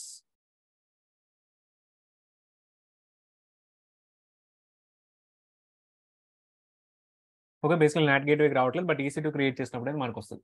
okay fine. So ఒకసారి మనం EC2కి వెళ్ళి ఒక సమ్ డిఫరెంట్ EC2s అయితే క్రియేట్ చేద్దామండి. Click on launch instance. First public సబ్నెట్లో ఒకటి క్రియేట్ చేద్దాం. సో దీన్ని ఏమనుకుందాం అంటే మనం బ్యాష్ అండ్ హోస్ట్ అనుకుందామండి. Bash and host server. So windows machine తీసుకోండి. సో విండోస్ మెషిన్ మీద ట్రై చేద్దాం. Windows 22 base fine, and T2 micro free tier eligible fine, and ఇక్కడ ఒక కీ పేర్ అనేటువంటి తీసుకోండి. So bash and host, or మనం ఇవాళ for example bash and host demo అని సేమ్ కీ నేమ్ రిమైనింగ్ వాటికి కూడా యూజ్ చేద్దామండి. సో ఇక్కడ డౌన్లోడ్ చేసేటప్పుడు ఓన్లీ PMA డౌన్లోడ్ చేసుకోండి, PPK కాదు. Create key pair. సో ఈ కీ పేర్ అవసరం అండి మనకి, సో అందు గురించి డౌన్లోడ్ చేస్తున్నాం. నెట్వర్కింగ్లో వచ్చేసి ఎడిట్, కస్టమ్ EPC చూస్ చేసుకోండి, అండ్ పబ్లిక్ సబ్నెట్, ఎందుకంటే బ్యాష్ అండ్ హోస్ట్ కాబట్టి పబ్లిక్ సబ్నెట్ చూస్ చేసుకోండి. Public availability zone A, authorization public IP yes, create a new security group. So bash and host ESG. సో ఇది ఏంటంటే మనకి Windows కాబట్టి 3389 port అయితే ఓపెన్ అవుతుందండి. సో ఇది వచ్చేసి మీకు 0.0కి మీరు ఓపెన్ చేసుకోవచ్చు, లేదంటే మీ పర్టికులర్ IP కానీ మీరు ఓపెన్ చేసుకోవచ్చు అండి. So that's all. 30 GB allocate అవుతుంది. GP2 launch instance.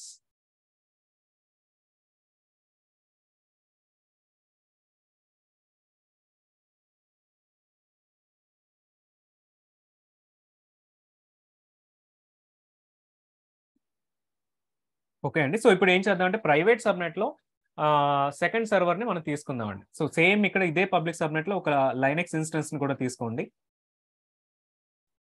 So launch instance, bash and host Linux, ఎందుకంటే పబ్లిక్లో లాంచ్ చేస్తున్నాయి కాబట్టి జస్ట్ అనుకుందాం. అమెజాన్ లైనెక్స్ తీసుకోండి, 5.10 kernel, T2 micro, key pair same key pair choose చేసుకోవచ్చు మీరు. Bash and host demo, network వచ్చేసి custom VPC, enable, public subnet choose చేసుకోండి, public AZ 1A or 1B ఏదైనా చూస్ చేసుకోవచ్చు. సెక్యూరిటీ గ్రూప్ వచ్చేసి bash and host SG Linux. So ఇక్కడ మీకు 22 port అయితే ఓపెన్ అవుతుందండి, ఎందుకంటే బై డిఫాల్ట్ వీడియో చేస్తున్నాను, ఎందుకంటే లైనెక్స్ ఆపరేటింగ్ సిస్టమ్ కాబట్టి. So 8 GB. Okay fine. Launch instance.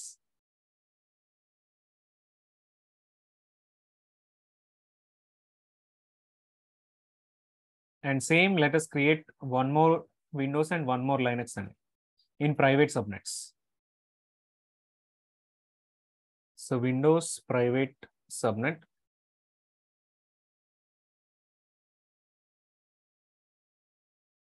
So ఇట్లా చేసుకున్నప్పుడు మీకు క్లారిటీ వస్తుంది బోత్ విండోస్ అండ్ లైనెక్స్లో ఎట్లా వస్తుంది అనేటువంటిది. Windows machine 22 base fine, T2 micro, key pair వచ్చేసి సేమ్ కీ పేర్ తీసుకుంటే ప్రాబ్లం లేదు. Custom VPC, private AZ 1A, private subnet. ఇక్కడ మీకు పబ్లిక్ IP ఉండదండి. దీనికి సెపరేట్ సెక్యూరిటీ గ్రూప్ చూద్దామండి. ఎందుకు సెపరేట్ సెక్యూరిటీ గ్రూప్ పెడుతున్నాం అని అంటే, మనం ఇక్కడ ఏం చేస్తామంటేనండి ఒక సెక్యూరిటీ గ్రూప్ రిఫరెన్స్ ని వేరొక సెక్యూరిటీ గ్రూప్ లో యాడ్ చేయొచ్చు అనేటువంటిది మనం మాట్లాడుకున్నాం. సేమ్ అట్లానే ఇక్కడ ఏం చేస్తామంటేనండి, ఇక్కడ సెకండ్ క్రియేట్ అవుతున్న ఈ సెక్యూరిటీ గ్రూప్ వచ్చేసి మనం ఫస్ట్ సెక్యూరిటీ గ్రూప్ యొక్క రిఫరెన్స్ ఐడిని యాడ్ చేస్తామండి. So private SG. సో ఇక్కడ ఏం చేద్దామంటే దీన్ని ఒకసారి ఎడిట్ చేద్దామండి. లెట్స్ క్లిక్ ఆన్, దీన్ని రిమూవ్ చేసేద్దాం. రిమూవ్ చేసేసి add security group rule, port number 3389, ఎందుకంటే విండోస్ మిషన్ కాబట్టి. సోర్స్ లో ఏం చేద్దాం అంటేనండి, మన ఫస్ట్ సెక్యూరిటీ గ్రూప్ ఏముంది అనేటువంటి చెక్ చేద్దాం. సెక్యూరిటీ గ్రూప్ ID కాపీ చేసుకుందామండి. Instances, bash and host windows సర్వర్కి ఏముంది,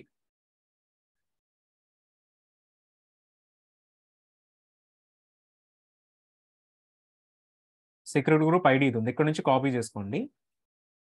ప్రీవియస్గా చెక్ చేస్తే మీకు సోర్స్ వచ్చేసి మనం ఏం చేసామంటే 0.0 అంటే ఎక్కడి నుంచైనా కనెక్ట్ అవ్వచ్చు, ఎవరైనా కనెక్ట్ అవ్వచ్చు అండి. బట్ ఇప్పుడు సెకండ్ ప్రైవేట్ సర్వర్కి ఏం చేస్తున్నామంటే ఫస్ట్ సర్వర్ యొక్క సెక్యూరిటీ గ్రూప్ ఐడిని యాడ్ చేస్తున్నామండి, bashnose.htని యాడ్ చేస్తున్నాం. సో ఇప్పుడు ఏంటంటే ఫస్ట్ సెక్యూరిటీ గ్రూప్ అటాచ్ అయిన సర్వర్స్ నుంచి రిక్వెస్ట్ వస్తేనే యాక్సెప్ట్ చేస్తుందండి, బయట నుంచి రిక్వెస్ట్ వస్తే యాక్సెప్ట్ చేయదు. So launch instance and same అట్లానే ఒక లైనక్స్ ఇన్స్టెన్స్ కూడా తీసుకుందామండి ప్రైవేట్ సబ్నెట్లో.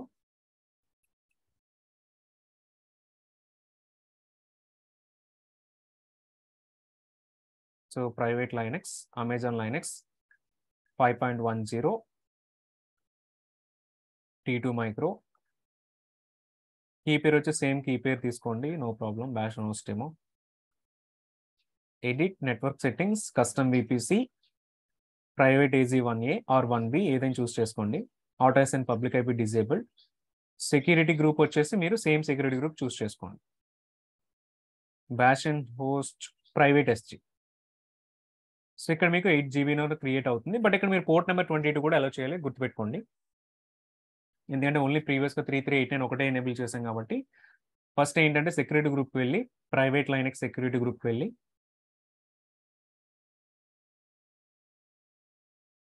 సో చూడండి ఎవ్రీ సెక్యూరిటీ గ్రూప్లో కూడా మీకు బోత్ ఇన్బౌండ్ రూల్స్ ఉంటాయి, అవుట్ బౌండ్ రూల్స్ ఉంటాయి. ఇవి రెండు ఉంటేనే మీకు అలౌడ్ అనేటువంటి చేస్తుంది. మీరు చూడండి డిఫాల్ట్గా క్రియేట్ అయినటువంటి ఇన్బౌండ్ రూల్స్ 3389 మనం క్రియేట్ చేస్తుందండి. అవుట్ బౌండ్ రూల్స్ వచ్చేసి బై డిఫాల్ట్గా ఎవ్రీ సెక్యూరిటీ గ్రూప్లో కూడా ఆల్ ట్రాఫిక్ అంటే అన్ని పోర్ట్స్కి కూడా అన్ని ప్రోటోకాల్స్ మీద కూడా అందరికీ అలౌ చేస్తుందండి. ఈ రూల్ బై డిఫాల్ట్గా ఉంటుంది అవుట్ బౌండ్లో, బట్ ఇన్బౌండ్లోనే మనకి ఏ రూల్స్ ఉండవండి. ఒకసారి ఏం చేద్దాం అంటే సెకండ్ రూల్ క్రియేట్ చేద్దాం, to allow port number 22 and ఇది కూడా ఎవరికి అంటే ఈ సెక్యూరిటీ గ్రూప్ నుంచి వచ్చినప్పుడు మాత్రమే పోర్ట్ నెంబర్ 22కి అలౌ చేస్తున్నాం. So click on save rules. So I think ఈ సెక్యూరిటీ గ్రూప్ కాదు, మనకి ఇన్స్టెన్సెస్ లైనక్స్ ఇన్స్టెన్స్కి బ్యాష్ హోస్ట్ లైనక్స్కి సెపరేట్ సెక్యూరిటీ గ్రూప్ క్రియేట్ చేసామండి.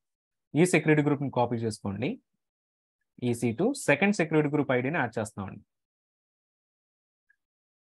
Bash host Linux SG. Click on save rules.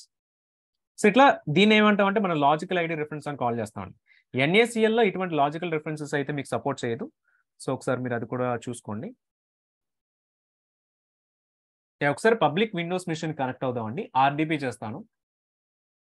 నేను ఒకసారి స్క్రీన్ షేర్ స్టాప్ చేసి మళ్ళీ కనెక్ట్ చేస్తాను.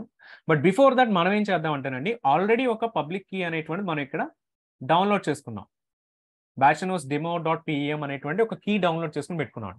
బట్ ఇప్పుడు bashnose ఏంటి అని అంటే ఇప్పుడు ఈ విండోస్ మిషన్ నుంచి కూడా మనం లోపల క్రియేట్ అయినటువంటి ప్రైవేట్ సబ్నెట్లో ఉన్నటువంటి విండోస్ మిషన్కి మీరు కనెక్ట్ అవ్వాలి అనుకుంటే మీకు ఈ bashnose కీ అనేటువంటిది ఈ PM ఫైల్ అనేటువంటిది ఈ సర్వర్ లోపల కూడా అవైలబుల్గా ఉండాలండి.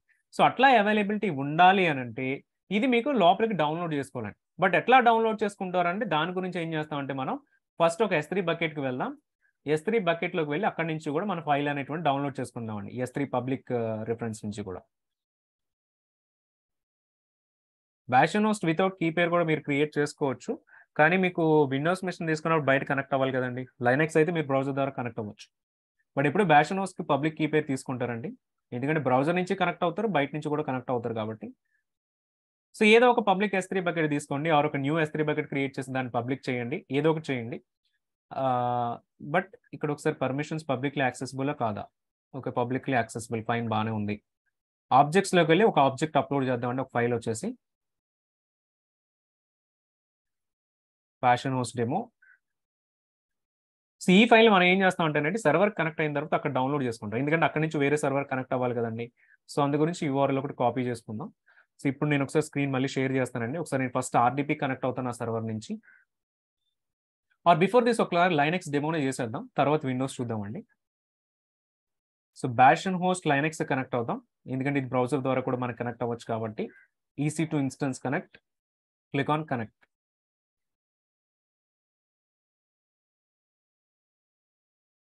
ఓకే, సో మనం విండోస్కి అయితే కనెక్ట్, ఐ మీన్ లైనక్స్ మిషన్కి అయితే కనెక్ట్ అయ్యండి bashnose. సో ఫస్ట్ ఏం చేస్తారంటే మీరు ఇక్కడి నుంచి కూడా పింగ్ చేసి చూద్దామండి సెకండ్ ఉన్నటువంటి ఐపీకి, ప్రైవేట్ ఐపీకి మనం కనెక్ట్ అవ్వగలుగుతున్నామా లేదా. So private Linux private IP copy చేసుకోండి, EC2 ఇన్స్టెన్స్ కనెక్ట్. ఈ ఐపీని మీరు ఇక్కడ యాడ్ చేసినప్పుడు మీకు పింగ్ అవ్వాలండి. సో చూస్తే మీకు పింగ్ అనేటువంటిది అవ్వట్లేదు, కనెక్ట్ అవ్వట్లేదు. సో ఎందుకు కనెక్ట్ అవ్వట్లేదు అని అంటే ఎప్పుడు మీరు పింగ్ అనేటువంటి చేసినా మీకు ఐసీఎంపీ పోర్ట్స్ అనేటువంటిది ఓపెన్లో ఉండాలండి. ఐసీఎంపీ పోర్ట్స్ ఓపెన్లో లేదు కాబట్టి ప్రెసెంట్ మనకి కనెక్టివిటీ అనేటువంటిది అవ్వట్లేదు. సార్ మనం ఏం చేద్దామంటే సెక్యూరిటీ గ్రూప్కి వెళ్దామండి. సో ప్రైవేట్ లైనెక్స్ యొక్క సెక్యూరిటీ గ్రూప్కి వెళ్దాం. Security group, edit inbound rules, add rule. ఇక్కడ మీకు ఐసీఎంపీ రూల్స్ అనేవి కనిపిస్తున్నాయి. All ICMP IPv4, all ICMP IPv6. మనం IPv4 నుంచే చేస్తాం కాబట్టి IPv4 చూస్ చేసుకోండి. అండ్ ఇక్కడ వచ్చేసి మీకు SSH చేస్తున్న సర్వర్ నుంచి, అంటే ఇదే సెక్యూరిటీ గ్రూప్ కాబట్టి ఆ ఒక్క సెక్యూరిటీ గ్రూప్ని మనం అలౌ చేస్తున్నామండి. Save rules. ఇప్పుడు చూద్దామండి సర్వర్ లోపలికి వెళ్ళి మీరు చూస్తే ఆటోమేటిక్ రిక్వెస్ట్ రెస్పాన్స్ అనేటువంటిది వస్తుంది అనమాట. ఎందుకు రెస్పాన్స్ వస్తుందంటే మనం అక్కడ ఐసీఎంపీ పోర్ట్స్ ఓపెన్ చేసాం. ఓపెన్ చేసిన వెంటనే మనకి ఇది అలౌ అయిపోతుందండి. ఓకే, ఇది అలౌ అవుతుంది కదా. సో ఇప్పుడు మీరు సెకండ్ సర్వర్కి పింగ్ చేయగలుగుతున్నారు. ఓకే, బాగానే ఉందండి. కానీ యాజ్ పర్ బ్యాషన్ హోస్ట్ ఏంటండి, ఈ సర్వర్ నుంచి ఆ సర్వర్కి మనం కనెక్ట్ అవ్వగలిగాం. అట్లా మీరు కనెక్ట్ అవ్వాలంటే ఫస్ట్ మీరు ఏం చేయాలంటేనండి, మనకి ఇక్కడ సెకండ్ సర్వర్కి కనెక్ట్ అయ్యేదానికి చూడండి, ప్రైవేట్ లైనెక్స్ కనెక్ట్ అయ్యేదానికి ఇక్కడ మీరు కనెక్ట్ అనే ఆప్షన్ క్లిక్ చేస్తే SSH క్లయింట్ అని ఒక ఆప్షన్ వస్తుందండి. బ్రౌజర్ నుంచి కానప్పుడు మనం SSH క్లయింట్ నుంచి కనెక్ట్ అవ్వచ్చు. లైనెక్స్ మిషన్స్ నుంచి కానీ మ్యాక్ మిషన్స్ నుంచి కానీ మీరు ఈ కమాండ్స్ యూస్ చేసుకుని కనెక్ట్ అవ్వాలి. సేమ్ మనం ఇక్కడ ఏం చేస్తామంటే SSH క్లయింట్ ఓపెన్ చేద్దాం. ఆల్రెడీ లైనెక్సే కాబట్టి బై డిఫాల్ట్ SSH అవైలబుల్గా ఉంటుంది. లేదంటే ఒకసారి మీరు చెక్ చేయాలి అని జస్ట్ SSH అనే కమాండ్ ఇచ్చి ఎంటర్ చేస్తే కనుక మీకు SSH ఉంటే బై డిఫాల్ట్ ఇట్లా వస్తుంది. లేదంటే కమాండ్ నాట్ ఫౌండ్ అని చెప్పేసి ఎర్రర్ అయితే వస్తుంది అనమాట. ఓకే, సో మనం ఏం చేద్దామంటేనండి, ఫస్ట్ ఇక్కడ మనం ఈ ఫైల్ని డౌన్లోడ్ చేసుకోవాలి.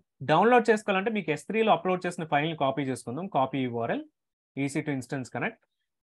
సో ఈ ఫైల్ని డౌన్లోడ్ చేసుకోవాలంటే మనకి ఇక్కడ wget అనేటువంటి ఒక కమాండ్ ఉంటుంది. సో wget URL ఇస్తే ఆ ఫైల్ మీకు ఇక్కడ డౌన్లోడ్ అయిపోతుంది. LS చేసి చూడండి, మీకు BashNOS డెమో అనేటువంటిది ఇక్కడ వచ్చేస్తుంది. సో PM ఫైల్ కూడా మనకి డౌన్లోడ్ అయిపోయిందండి. సో కనెక్ట్ టు ఇన్స్టెన్స్ మనం ఏం చేద్దామండి, థర్డ్ కమాండ్ రన్ చేద్దామండి. chmod, ఇది సేమ్ ఫోల్డర్లో ఉంది కాబట్టి జస్ట్ ఈ ఫైల్ యూస్ చేసుకొని పర్మిషన్స్ చేంజ్ చేస్తున్నామండి. BashNOS డెమో chmod అంటే change mode. Then fourth command ఇద్దామండి. ఇప్పుడు ఈ పర్టికులర్ ఐపీకి మీరు కనెక్ట్ అవ్వాలి. దీనికి ఎగ్జాంపుల్ కమాండ్ ఏంటంటే SSH-i. ఇక్కడ మీరు ఏ కీ యూజ్ చేస్తున్నారు, ఈ కీ యూజ్ చేస్తాం. ఏ యూజర్కి EC2 యూజర్ డిఫాల్ట్గా ఉంటాడు కాబట్టి ఆ యూజర్కి. సెకండ్ సర్వర్ IP ఎంత అంటే 10.0.2.25 ఇది కాపీ చేసుకొని EC2 ఇన్స్టెన్స్ కనుక మీరు చూడండి ప్రెసెంట్ ఉన్న IP ఎంత అంటే మీకు 10.0.0.254. బట్ మనం కనెక్ట్ అయ్యే దేనికి అని అంటే 10.0.2.252కి మనం కనెక్ట్ అవుతున్నామండి. Click on enter. So just add a message yes. మీరు చూస్తే ఇప్పుడు సెకండ్ EC2 ఇన్స్టెన్స్కి మీరు కనెక్ట్ అయిపోయారండి. సో ఇట్లా మీరు ఏం చేయొచ్చు అని అంటే ఒక సర్వర్ నుంచి వేరొక సర్వర్కి మీరు కనెక్ట్ అవ్వచ్చు. బట్ ఇక్కడ మీరు చూస్తే BashNOSలో నేను ఫస్ట్ సర్వర్ కనెక్ట్ అవ్వాల్సి వచ్చింది. ఆ తర్వాత సెకండ్ సర్వర్ కనెక్ట్ అవ్వాలి. అంటే ఫస్ట్ సర్వర్లో నుంచి నేను సెకండ్ సర్వర్ కనెక్ట్ అయ్యాను.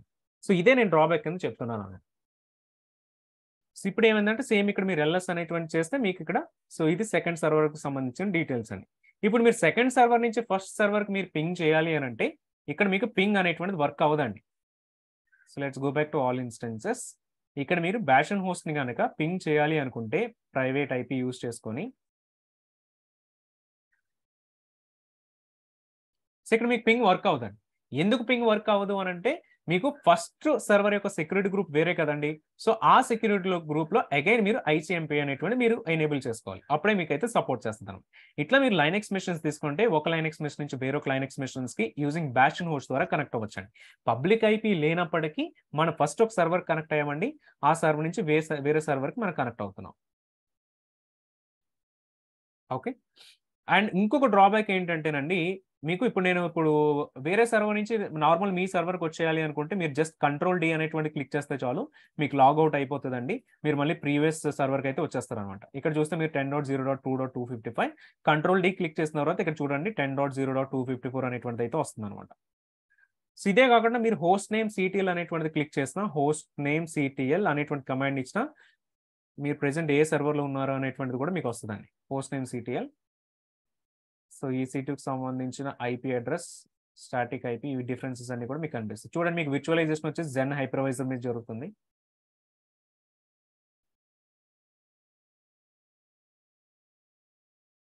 సో ఓకే, ఇట్లా BashNOS అనేటువంటి మీకు యూజ్ అవుతుందండి. అండ్ సేమ్ ఇక్కడ నుంచే మనం ఇప్పుడు సెకండ్ సబ్నెట్లో అంటే ప్రైవేట్ సబ్నెట్లో ఉన్నటువంటి సర్వర్ కనెక్ట్ అవ్వడం. నాట్ గేట్వే యూజ్ చేద్దామండి. ఫస్ట్ ఒకసారి పబ్లిక్ సర్వర్ నుంచి పింగ్ google.com చేయండి. google.com అంటే పబ్లిక్ ఐపీ కదండి. సో చూస్తే మీకు google.com నుంచి కూడా ఈ ఐపీని రిజల్యూట్ చేస్తుంది. దెన్ ఈ ఐపీకి కనెక్షన్స్ అనేవి జరుగుతుందండి. ఓకే, ఇది బాగానే జరుగుతుంది, బాగానే ఉందండి. మనం మళ్ళీ ఏం చేద్దామంటే సెకండ్ సర్వర్ కనెక్ట్ అవుదామండి. SSH చేద్దాం, సెకండ్ సర్వర్లోకి వెళ్దామండి. ఓకే, ఇప్పుడు సెకండ్ సర్వర్లోకి వెళ్దాం. మళ్ళీ ఏం చేస్తానంటే పింగ్ google.com చేద్దామండి. అంటే ఇంటర్నెట్కి కాల్ వెళ్ళాలి. కానీ దీనికి మనం నాట్ గేట్వే అనేటువంటిది లేదు కాబట్టి ఇంటర్నెట్కి కనెక్టివిటీ అనేటువంటిది అవ్వలేదండి. ఇప్పుడు మనం ఏం చేద్దాము అంటే సెకండ్ సబ్నెట్ ఏదైతే ఉందో సెకండ్ సబ్నెట్కి వెళ్దామండి. సబ్నెట్స్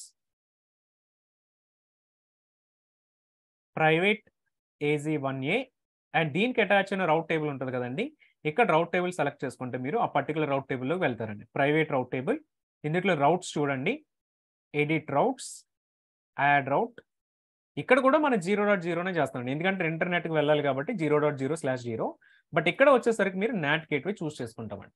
సో నాట్ గేట్వే మీరు ఏదైతే నాట్ గేట్వే క్రియేట్ చేస్తారో నాట్ గేట్వే ఆటోమేటిక్ వస్తుందండి. సో నాట్ గేట్వేని మీరు సెలెక్ట్ చేసుకోండి, custom not gateway. Click on save changes. So changes save అయినాయి.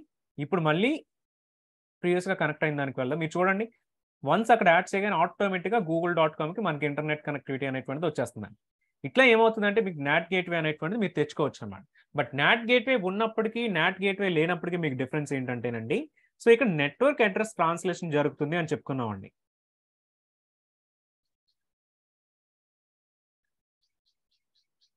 సో దాన్ని మీరు ఎట్లా చెక్ చేయొచ్చు అంటే ఇప్పుడు మీరు ఏ ఐపీ ద్వారా ఈ రిక్వెస్ట్ అనేటువంటిది మీరు చేస్తున్నారు అనేటువంటిది కనుక చూడాలి అని అంటే మనం ఒక ఐపీ ఒక కమాండ్ అనేటువంటిది ఇచ్చినప్పుడు ఏ పబ్లిక్ ఐపీ ద్వారా మనకి రిక్వెస్ట్ అనేటువంటిది వెళ్తుంది అనేటువంటి ఒక క్లారిటీ అయితే మనకు వస్తుందండి.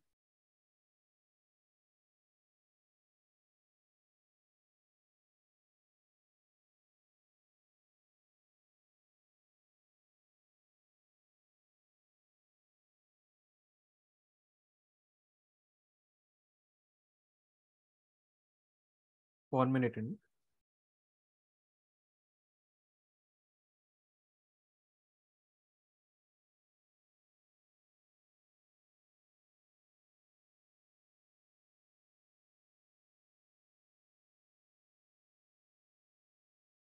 ఒక సేమ్ దీన్నే మనం wget అనేటువంటి కమాండ్ తో మనం తెచ్చుకోవచ్చు.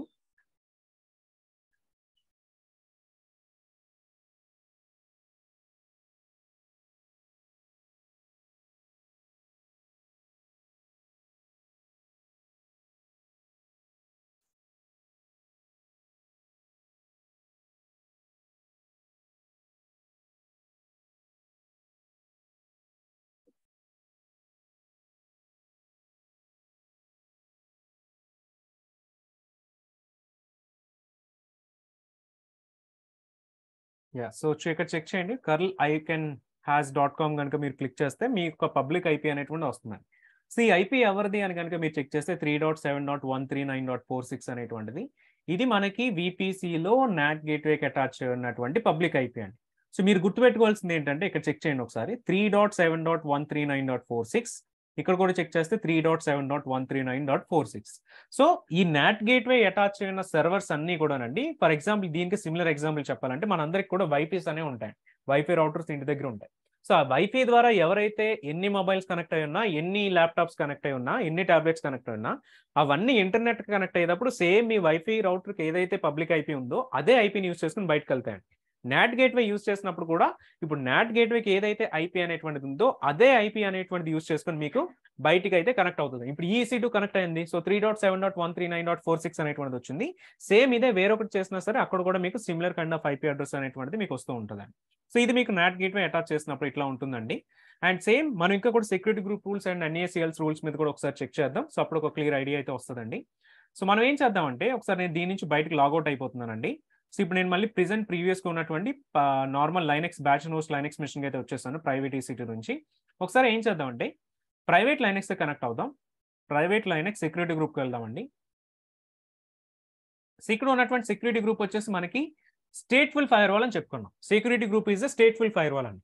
మనం ఏం చేద్దామనంటే ఇక్కడ సెకండ్ సెక్యూరిటీ గ్రూప్లో ఇక్కడ పోర్ట్ నెంబర్ 22 ఎలా ఉంది, ఓకే బాగానే ఉంది. అవుట్బౌండ్ రూల్స్కి వెళ్ళి ఇక్కడ ఉన్నటువంటి అవుట్బౌండ్ రూల్ని నేను remove చేసేస్తానండి, delete outbound rule.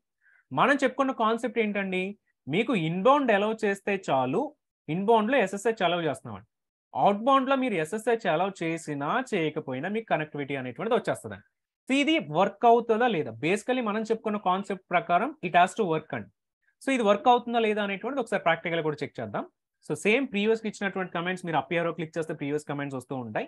So same SSH-A-I second server connect అవుతున్నామండి. Click on enter. సో చూస్తే సెకండ్ సర్వర్ మనకు కనెక్ట్ అయిపోయామండి. ఎట్లా కనెక్ట్ అయిపోయి మనకు అవుట్ బౌండ్ కూడా క్లోజ్ చేస్తుంది కదా అని మీరు ఆలోచిస్తే, సెక్యూరిటీ గ్రూప్ లో స్టేట్ఫుల్ ఫైర్ వాల్ కాబట్టి ఒక్కసారి రిక్వెస్ట్ లోపలికి వెళ్తే ఆటోమేటిక్గా రెస్పాన్స్ అనేవి బయటకు వచ్చేస్తున్నాయి. కానీ what is the difference, out bound rules అనేవి మరి మనం ఎప్పుడు స్పెసిఫిక్ గా యూజ్ చేస్తామంటేనండి, ఇప్పుడు ఏదైతే సర్వర్ కి మీరు కనెక్ట్ అయి ఉన్నారో ప్రీవియస్ గా దీని నుంచి కూడా మీరు పింగ్ స్పేస్ google.com అనేటువంటి చేస్తే, google.com అనేటువంటి చేసినప్పుడు అండి మీకు ఆటోమేటిక్ గా పింగ్ అనేటువంటి వర్క్ అయిందండి. కానీ ఇప్పుడు మీకు పింగ్ అనేటువంటి వర్క్ అవ్వట్లే. ఇక్కడ ఏం చేశారండి, డిఫరెన్స్ ఏంటి అని అంటే, మీరు సెక్యూరిటీ గ్రూప్ యొక్క అవుట్ బౌండ్ రూల్స్ లో ఏ రూలు పెట్టలేదు కాబట్టి ఈ పర్టికులర్ సర్వర్ బయటికి రిక్వెస్ట్ చేయాలంటే చేయలేదండి. ఎందుకు చేయలేదు అంటే అవుట్ బౌండ్ రూల్స్ లో అన్ని తీసేసాం. కానీ బయట నుంచి ఎవరైనా మీ సర్వర్ కి కనెక్ట్ అవ్వాలి అనుకుంటే ఆ పాసిబిలిటీ అయితే ఉంటుంది. బట్ మీ సర్వర్ నుంచి బయటకు వెళ్ళే పాసిబిలిటీ ఉండదు, ఎందుకంటే మీరు అవుట్ బౌండ్ రూల్స్ డెనీ చేస్తారు కాబట్టి. మనం ఏం చేద్దామంటే మళ్ళీ అగైన్ సెక్యూరిటీ గ్రూప్ కి వెళ్ళి అవుట్ బౌండ్ రూల్స్ యాడ్ చేద్దామండి. Add rule. So let us try with just port number 80 and anywhere పెడదాం. So click on save rules. ఎందుకంటే మనం పోర్ట్ నెంబర్ 80 మీద google.com ట్రై చేస్తున్నాం కాబట్టి let us try that. EC2 instance connect ఒకసారి stop చేసి మళ్ళీ స్టార్ట్ చేద్దాం. సో ఒకవేళ పోర్ట్ నెంబర్ 80 కాదు వేరే పోర్ట్ యూజ్ చేస్తున్నట్టుంది. Let us allow all traffic. Let us take all traffic. Click on save rules. EC2 instance connect మీరు చూడండి.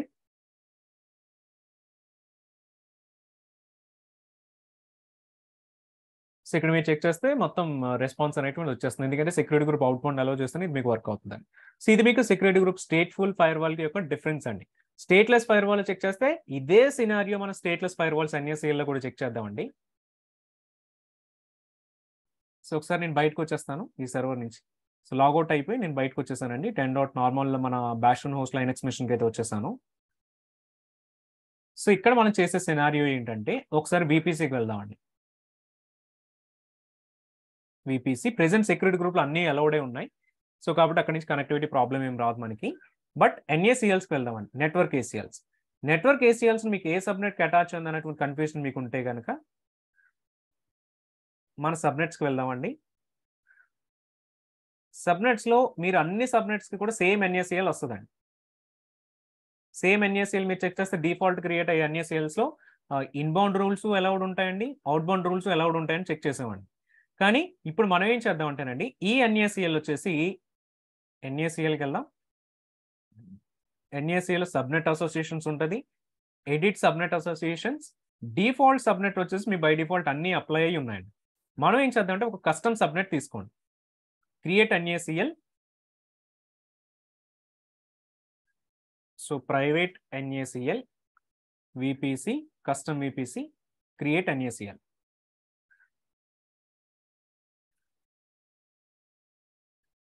సో న్యూ NACL అయితే మనకి క్రియేట్ అయిందని ప్రైవేట్ NACL. ఈ ప్రైవేట్ NACL ఇన్బౌండ్ రూల్స్ కనుక మీరు చెక్ చేస్తే సో ఓన్లీ డెనీ ఒకటే ఉంటుంది, ఎందుకంటే మనం కస్టమ్ గా క్రియేట్ చేస్తాం కాబట్టి. సేమ్ అవుట్ బౌండ్ రూల్స్ లో మీరు చెక్ చేసినా ఇది కూడా కస్టమ్ గా క్రియేట్ చేస్తున్నాం కాబట్టి ఇది కూడా మీకు డెనీగానే ఉంటుంది. ఇన్బౌండ్ అవుట్ బౌండ్ రెండు కూడా డెనీలో ఉన్నాయి. దీని ఏం చేద్దాం అంటారండి, ప్రైవేట్ సబ్నెట్స్ కి అసోసియేట్ చేద్దాం. Edit subnet associations, private 1B, private 1A. ఇవి రెండు సబ్నెట్స్ మాత్రం అసోసియేట్ చేస్తున్నాయి. ప్రీవియస్ గా అసోసియేట్ అన్న డిఫాల్ట్ సబ్నెట్ డిటాచ్ అయిపోతుంది. సో మీరు చెక్ చేస్తే డిఫాల్ట్ 2 సబ్నెట్స్ కి అటాచ్ అయింది, 2 సబ్నెట్స్ కి అటాచ్ అయింది. ఆటోమేటిక్ గా ప్రీవియస్ సబ్నెట్ నుంచి డిటాచ్ అయిపోతుందండి ప్రైవేట్ NACL. ఇప్పుడు చూడండి, ప్రైవేట్ NACL లో ఇన్బౌండ్ రూల్స్ లో ఏమీ లేదు, అవుట్ బౌండ్ రూల్స్ లో కూడా ఏమీ లేవండి. ఇప్పుడు ఇదే సెట్టింగ్ మనం ప్రీవియస్ గా ఉన్నటువంటి EC2 కనెక్ట్ అయ్యి మళ్ళీ ఒకసారి SSH కనెక్ట్ అయ్యేదానికి ట్రై చేస్తానండి. సో SSH కనెక్ట్ అవ్వడానికి ట్రై చేసినప్పుడు మీకు అక్కడ పోర్ట్ నెంబర్ 22 ఓపెన్ లో లేదు కాబట్టి మీకు కనెక్టివిటీ అనేటువంటి సక్సెస్ అవ్వదండి. మీ సెక్యూరిటీ గ్రూప్ లో అలౌ చేస్తున్నారు, కానీ సబ్నెట్ లెవెల్లో NACL లో అన్ని డెనీ చేసి ఉన్నాయి కాబట్టి మీకు అలౌ చేయట్లేదు అనమాట. సో చూడండి, కనెక్టివిటీ అనేటువంటి అవ్వట్లేదు. ప్రీవియస్ గా మనకు చాలా సింపుల్ గా అయింది, ఇప్పుడు అవ్వట్లేదు, పెండింగ్ వచ్చేసింది. సో మళ్ళీ NACLకి వెళ్దాం. Let us edit the inbound rules. Edit inbound rules మీకు బై డిఫాల్ట్ డెనీ ఉంటుందండి, దీన్ని మనం రిమూవ్ చేయలేరు. Add a new rule. So రూల్కి సమ్ ఐడి ఇద్దామండి, 100, 101 ఏదైనా ఇవ్వచ్చు మీరు. సో ఇక్కడ మీరు కస్టమ్ టీసీపీ పోర్ట్ ఎంత అంటే 22 పోర్ట్ ఇద్దామండి, పోర్ట్ నెంబర్ 22. అండ్ సోర్స్ వచ్చేసి ఇక్కడ మీరు జస్ట్ ఐపీస్ మాత్రమే మీరు మెన్షన్ చేయగలరండి. విత్ ఇన్ VPCలో చేయాలనుకుంటున్నారు కాబట్టి 10.0.0/16 మీరు యాడ్ చేసుకోవచ్చు. అప్పుడు విత్ ఇన్ VPCలోనే మీకు ఇది అలౌ చేస్తుందండి. అలౌవా డెనియా ఈ సెట్టింగ్ మీకు సెక్యూరిటీ గ్రూప్లో ఉండదండి. మీకు ఇక్కడ అలౌ చేయాలా డెనీ చేయాలనేటువంటిది ఓన్లీ NACLస్లో మాత్రమే ఉంటుందండి. Save changes. ఇప్పుడు ఏం చేస్తారంటే మీరు ఇన్బౌండ్ రూల్స్లో అలౌ చేశారు అండ్ దీనికి 100 రూల్ నెంబర్ ఇచ్చారు. సో కాబట్టి స్టార్ పైన ఎక్కువ ప్రయారిటీ అనేటువంటిది ఉంటుందండి. సో రూల్ నెంబర్ మీరు ఇవ్వచ్చు అండి, లెస్ దాన్ 100 అయినా మీరు ఇవ్వచ్చు, గ్రేటర్ దాన్ 100 అయినా మీరు ఇవ్వచ్చు, ప్రాబ్లం లేదు. బట్ ఇన్ జనరల్గా ఎగ్జాంపుల్స్ అన్నింటిలో కూడా మీకు 100, 101, 102 ఇట్లా 100 నుంచి స్టార్ట్ చేస్తారు. సో మీరు ఎంతైనా నెంబర్ ఇచ్చుకోవచ్చు, పాసిబిలిటీ ఉంది. సో చూడండి పోర్ట్ నెంబర్ 22 ఎలా చేస్తాం. మనకి ఇప్పుడు కనెక్ట్ అవ్వాలి కదండి, యూజువల్గా ఒకసారి చెక్ చేద్దాం. మళ్ళీ సేమ్ కమాండ్ రన్ చేస్తాను. మీకు స్టిల్ కనెక్టివిటీ అవ్వట్లేదు. ఎందుకు కనెక్టివిటీ అవ్వట్లేదు అని అంటే అవుట్ బౌండ్ రూల్ మనం అలౌ చేయలేదు కాబట్టి అండి. అవుట్ బౌండ్కి వెళ్దాము. అరే అవుట్ బౌండ్లో కూడా పోర్ట్ నెంబర్ 22 అలౌ చేద్దామండి. Add a new rule, same ఇక్కడ కూడా 100 పెట్టుకుందాం. So again port number 22 allow చేస్తాను. మీకు ఇక్కడ ఈఫీమెరల్ పోర్ట్స్ గురించి ఒకసారి ఆలోచించండి. So 10.0.0.0/16 allow rule, save changes. మన port number 20 save rules. Okay, outbound rules లో కూడా పోర్ట్ నెంబర్ 22 అలౌ చేసాం. మన పోర్ట్ నెంబర్ 22 మీద కనెక్ట్ అవుతున్నాం. ఒకసారి మళ్ళీ కనెక్ట్ అయ్యేదని ట్రై చేస్తాను, క్యాన్సిల్ చేసి Ctrl+C then hit the same command. So చూస్తే మీకు కనెక్టివిటీ రావట్లేదండి. పోర్ట్ నెంబర్ 22 అలౌ చేశారు, ఇక్కడే మీకు ఈఫెమెరల్ పోర్ట్స్ కాన్సెప్ట్ వస్తుందండి. సో ఒకసారి మళ్ళీ NACLకి వెళ్ళండి, అవుట్ బౌండ్ రూల్స్కి వెళ్ళండి, ఇది రిమూవ్ చేసేద్దాం. Add a new rule, rule number 100 or 101 or anything.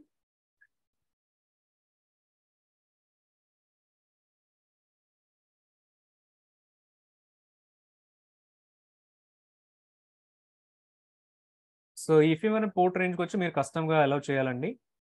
So let us take 1024 to 65,535 and destination వచ్చేసి 10.0.0.0/16 సేవ్ చేంజెస్.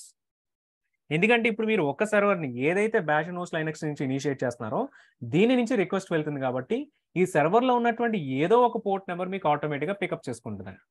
పికప్ చేసుకుని దాన్ని అయితే అలౌ చేస్తుంది. అగైన్ మీకు ఇక్కడ నుంచి రిక్వెస్ట్ చేస్తున్నారు కాబట్టి ఈ పర్టికులర్ సర్వర్ యొక్క సెక్యూరిటీ గ్రూప్లో మీకు అలౌడ్ ఉంటేనే సక్సెస్ అవుతుందండి. ఈ సెక్యూరిటీ గ్రూప్లో ప్రెసెంట్ ఆల్రెడీ మనం ఆల్ ట్రాఫిక్ పెట్టాం కాబట్టి అవుట్ బౌండ్ రూల్స్లో ఇది అలౌ చేస్తారు. సో ఇప్పుడు మన NACLస్లో అక్కడ ఈఫెమెరల్ పోర్ట్స్ కూడా పెట్టాం కాబట్టి మీకు కనెక్టివిటీ చేసినప్పుడు చూడండి, ఇప్పుడు EC2 అనేటువంటి కనెక్ట్ అయింది. మీరు పోర్ట్ నెంబర్ 22 అలౌ చేయలేదు, గుర్తుపెట్టుకోండి. అవుట్ బౌండ్ రూల్స్లో పోర్ట్ నెంబర్ 22 మీరు అలౌ చేయలే, ఓన్లీ ఈఫెమెరల్ పోర్ట్స్ మాత్రం మీరు అలౌ చేశారండి. ఈ పోర్ట్స్లో ఏదో ఒక పోర్ట్ నెంబర్ పికప్ చేసుకొని ఆ పోర్ట్ నెంబర్ నుంచి కూడా రెస్పాన్స్ బయటకు వెళ్ళింది. ఇట్లా స్టేట్లెస్ ఫైర్వాల్స్ అంటే బోత్ మీకు రిక్వెస్ట్లో ఇన్బౌండ్ రూల్స్లో అలౌ చేయాలి, అవుట్ బౌండ్ రూల్స్లో కూడా మీరు అలౌ చేయాలండి. ఈ ప్రయారిటీ అనేటువంటిది మీకు ఇట్లా వర్కౌట్ అవుతూ ఉంటుందండి. సో ఇది మనం చేస్తున్న డెమోస్ అన్ని కూడా సేమ్ లైనక్స్ మిషన్స్ మీద చేసాం. సేమ్ ఇవే డెమోస్ అన్ని కూడా మీరు విండోస్ మిషన్ మీద కూడా ఒకసారి చేయండి. అండ్ సెకండ్ థింగ్ ఏంటంటే ఇప్పుడు ఇక్కడ వచ్చేసండి NACLలో ప్రైవేట్ సర్వర్కి సంబంధించిన NACLలో పోర్ట్ నెంబర్ 80 మనం ఓపెన్ చేయలే. సో కాబట్టి అగైన్ మీరు ఇక్కడ పింగ్ స్పేస్ google.com చేస్తే కనుక మీకు కనెక్టివిటీ రాదండి, సర్వీస్ అన్నౌన్ అని చెప్పేసి అయితే వచ్చేస్తుంది. సారీ google.com కదా, google.com కనెక్టివిటీ అవ్వట్లే. బట్ అగైన్ మీరు ఇక్కడికి వెళ్ళి అవుట్ బౌండ్ రూల్స్కి వెళ్ళి edit out bound rules, add a new rule 101 తీసుకుందాం, పోర్ట్ నెంబర్ 80 అండ్ ఎవ్రీవేర్ పెట్టుకుందాం, సేవ్ చేంజెస్. సో ఇదే సెట్టింగ్ మనం ప్రీవియస్గా చెక్ చేస్తే వర్క్ అయిందండి సెక్యూరిటీ గ్రూప్, బట్ ఇక్కడ మనకు వర్క్ అవ్వట్లేదు. సో ఇక్కడ మీరు ఏం చేయాలి అంటే అగైన్ ఇన్బౌండ్ రూల్స్లో కూడా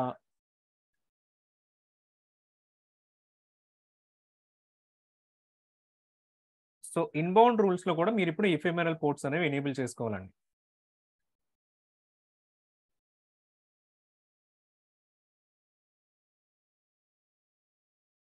సో 1024/65,535 అండ్ ఎనీవేర్ పెడదాం. లెట్స్ సీ వర్క్ అవుతుందా అవదు. Okay, I think spelling is wrong.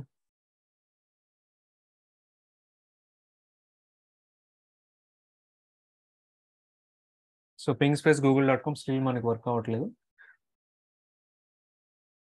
So just వీపీసీకి వెళ్ళి అవుట్ బౌండ్లో మనకి 1024 ఇదైతే అలౌ చేస్తాం, అండ్ పోర్ట్ నెంబర్ 80 అనేటువంటిది కూడా సెపరేట్గా అలౌ చేస్తాం బయటకు వెళ్ళడానికి. Fine. Then inbound rules. So just port number 80కి చేంజ్ చేద్దాం.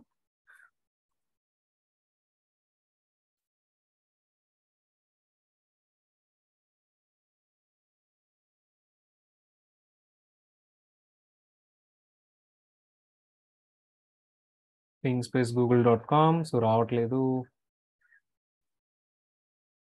Let me try with okay Dharani గారు, let me try with 443.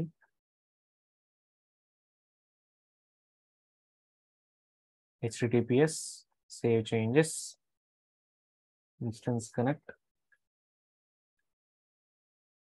Okay, some different port మీద వస్తున్నట్టుంది. బట్ ఒకసారి ఏం చేద్దామంటే ఇన్బౌండ్లో edit inbound rules, all traffic allow చేద్దామండి, default rule. Let's see if it works.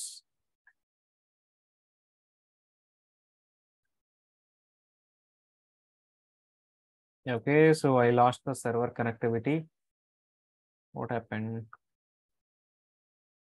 Okay, so అన్ని రిమూవ్ చేస్తాం కాబట్టి మొత్తం అన్ని డినీ అయిపోయినాయండి. Let us add a new rule which allows all traffic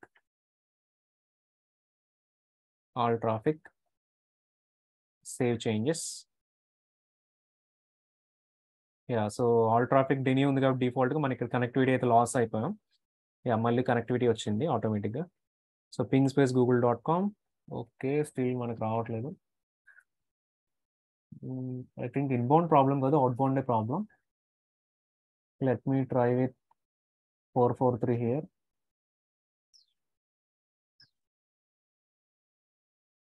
save changes.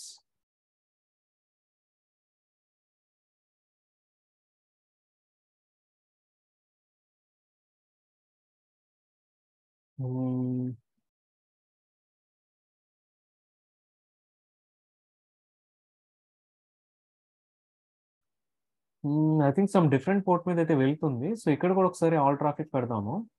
Let's see is it working.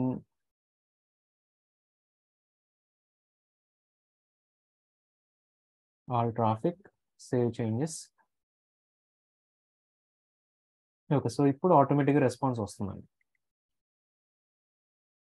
So VPC outbound rules, all traffic. So custom TCP 1024/65,535. Destination వచ్చేసి all పెడదాము. Save changes. So still connectivity వెళ్తుందా, వెళ్ళట్లేదా? So మళ్ళీ stop అయిపోయింది.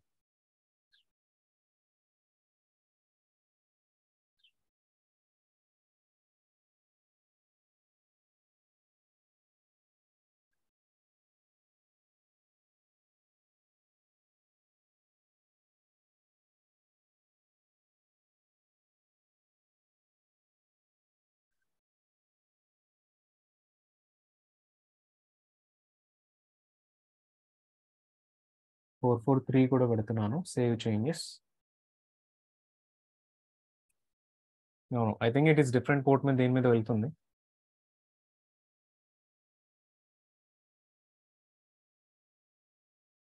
Fine, but ఇలా మీరు check చేయొచ్చండి మీ side నుంచి మీరు డెమోస్ చేస్తున్నప్పుడు కూడా. సో ఒక రూల్ చేంజ్ చేసుకొని, సో వాళ్ళు విండోస్కి చెక్ చేయాలన్నా మీరు ఒకసారి విండోస్కి లాగిన్ అయ్యి సేమ్ సినారియోస్లో మీరు అన్ని సినారియోస్ చెక్ చేయండి. సో వన్స్ డెమో కంప్లీట్ అయిన తర్వాత మాత్రం నాట్ గేట్వే, EC2s అన్ని రిమూవ్ చేయడం అయితే మర్చిపోవద్దు, ఎందుకంటే ఇవి చాలా ఛార్జెస్ అవుతాయండి. ఒకవేళ ఏమైనా క్వెరీస్ ఉంటాయి కనుక మీరు చాట్లో యాడ్ చేయండి, ఒకసారి క్వెరీ డిస్కస్ చేసుకుని మనం క్లోజ్ చేసుకుందాం.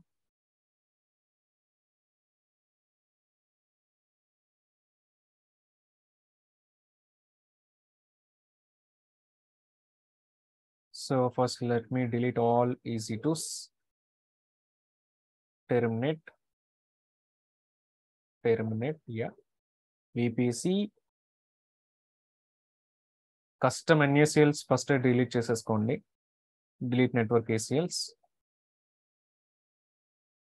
It is already attached to some subnet. Subnet associations, edit, unselect, save changes, actions, delete,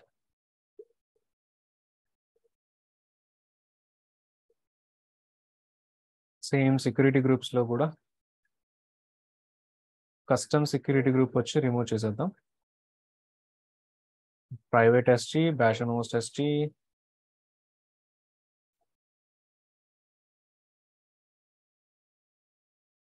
actions delete,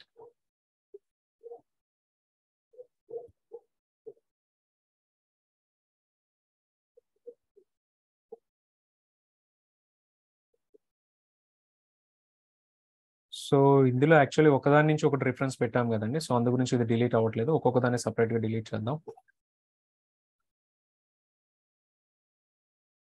delete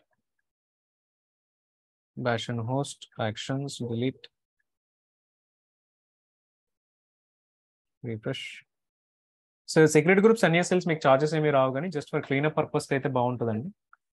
so not గేట్వేస్కి వెళ్ళండి, నాట్ గేట్వేస్లో కూడా నాట్ గేట్వే రిమూవ్ చేయండి, లేదంటే ఇది మీకు అవర్లీ చార్జెస్ వచ్చేస్తాయి. సో ఒక 1 డే వదిలేసారంటే చాలా చార్జెస్ వస్తాయండి. సో డిలీట్ అవ్వడానికి కొంచెం టైం అయితే పడుతుంది, బట్ డిలీట్ అయిన తర్వాత ఒకసారి కన్ఫర్మేషన్ ఏంటంటే ఈ ఎలాస్టిక్ ఐపీ కూడా మీ అకౌంట్ నుంచి డిలీట్ అయిందో లేదో చూడండి. ఆ ఎలాస్టిక్ ఐపీ డిలీట్ అవ్వకపోయినా మీకు చార్జెస్ వస్తాయి, ఎందుకంటే ఐడియల్గా ఉంటుంది కాబట్టి మీకు చార్జెస్ వస్తాయి. సో VPC డిలీట్ చేయాలంటే ఫస్ట్ నాట్ డిలీట్ అవ్వాలి, లేకపోతే ఇది వర్కౌట్ అవ్వదు మీకు. సో ఒకసారి అంత క్లీనప్ అయిందో చెక్ చేసుకోండి ఫైనల్లీ. సో లేదంటే చార్జెస్ వచ్చేటువంటి ఛాన్స్ అయితే ఉంటుందండి. So that is all for today.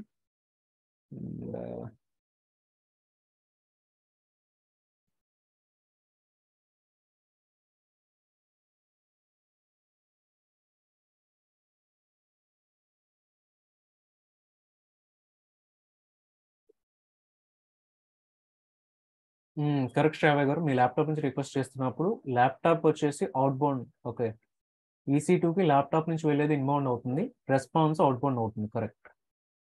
Same if you requesting anything from EC2 also, EC2 inbound అవుతుందండి, బయట నుంచి రెస్పాన్స్ EC2కి వచ్చేది మీకు EC2 యొక్క ఇన్బౌండ్ అవుతుంది, EC2 నుంచి బయటకు వెళ్ళేది EC2 అవుట్ బౌండ్ అవుతుందండి. కరెక్ట్.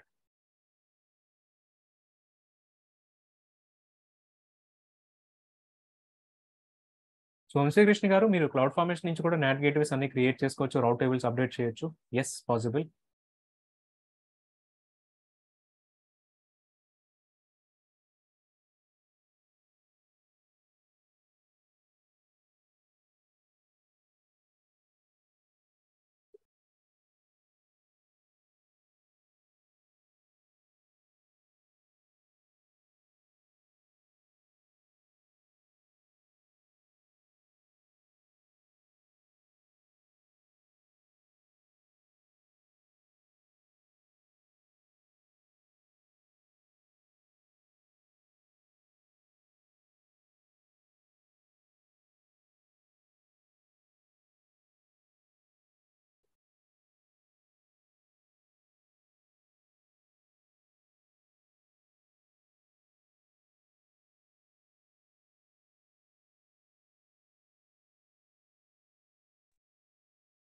శ్రావణి గారు, హాయ్ అండి. ఒకసారి డెస్టినేషన్ అండ్ టార్గెట్ ఒకసారి ఎక్స్ప్లెయిన్ చేస్తారా అండి, inbound and out bound routes from where to where అనేది? ఇప్పుడు మీ ల్యాప్టాప్ నుంచి మీరు కాల్ చేస్తున్నారు అనుకోండి EC2కి, ల్యాప్టాప్ వచ్చేసి మీకు అవుట్ బౌండ్ అవుతుందండి. సారీ, మీ ల్యాప్టాప్కి అది అవుట్ బౌండ్ అవుతుంది, ఎందుకంటే మీ ల్యాప్టాప్ నుంచి బయటకు వెళ్తుంది కాబట్టి. కానీ EC2కి ఏమవుతుందంటే అది ఇన్బౌండ్ అవుతుందండి, ఎందుకంటే EC2కి రీచ్ అవుతుంది కాబట్టి. అగైన్ మీరు EC2కి రిక్వెస్ట్ చేసిన తర్వాత ఒక రెస్పాన్స్ మీకు వస్తుంది కదండి, ఆ రెస్పాన్స్ అనేటువంటిది EC2కి అవుట్ బౌండ్ అవుతుంది అనమాట. మీ ల్యాప్టాప్కి రెస్పాన్స్ వస్తుంది కాబట్టి మీ ల్యాప్టాప్కి అది ఇన్బౌండ్ అవుతుందండి. రైట్, ఇది కరెక్ట్. మనం రూల్స్ లో మెన్షన్ చేస్తున్నప్పుడు డెస్టినేషన్ అనేది from point and destination and target అని రెండు ఉంటాయి కదండి. డెస్టినేషన్, కరెక్ట్ అండి. సో టార్గెట్ ఎండ్ పాయింటా, డెస్టినేషన్ సోర్సా? మీరు ఎక్కడ సెక్యూరిటీ గ్రూప్స్ లో అడుగుతున్నారా, లేదంటే? ఐ థింక్ ఇటు సేమ్ రూల్ లో రిప్లికేట్ అవుతాయి కదండి, డెస్టినేషన్ టార్గెట్. ఏ రూల్స్ అనేది నాకు గుర్తులేదు, బట్ ఇవి inbound and out bound rules లోనే ఉంటాయి. ఓకే, బేసికల్ సెక్యూరిటీ గ్రూప్ లో మీకు సోర్స్ అనేటువంటిది ఉంటుందండి. సోర్స్ అంటే మీరు ఎక్కడ నుంచి ఇన్బౌండ్ రిక్వెస్ట్ అనేటువంటిది ఇనిషియేట్ అవుతుంది అనేటువంటిది. సోర్స్ లో మీరు IP అడ్రస్ మెన్షన్ చేసుకోవచ్చు, ఏ IP నుంచి మీరు అలౌ చేయాలనుకుంటున్నారు, లేదంటే ఏ సెక్యూరిటీ గ్రూప్ నుంచి అలౌ చేయాలనుకుంటున్నారు అనేటువంటి మీరు సోర్స్ లో పెట్టుకోవచ్చు అండి.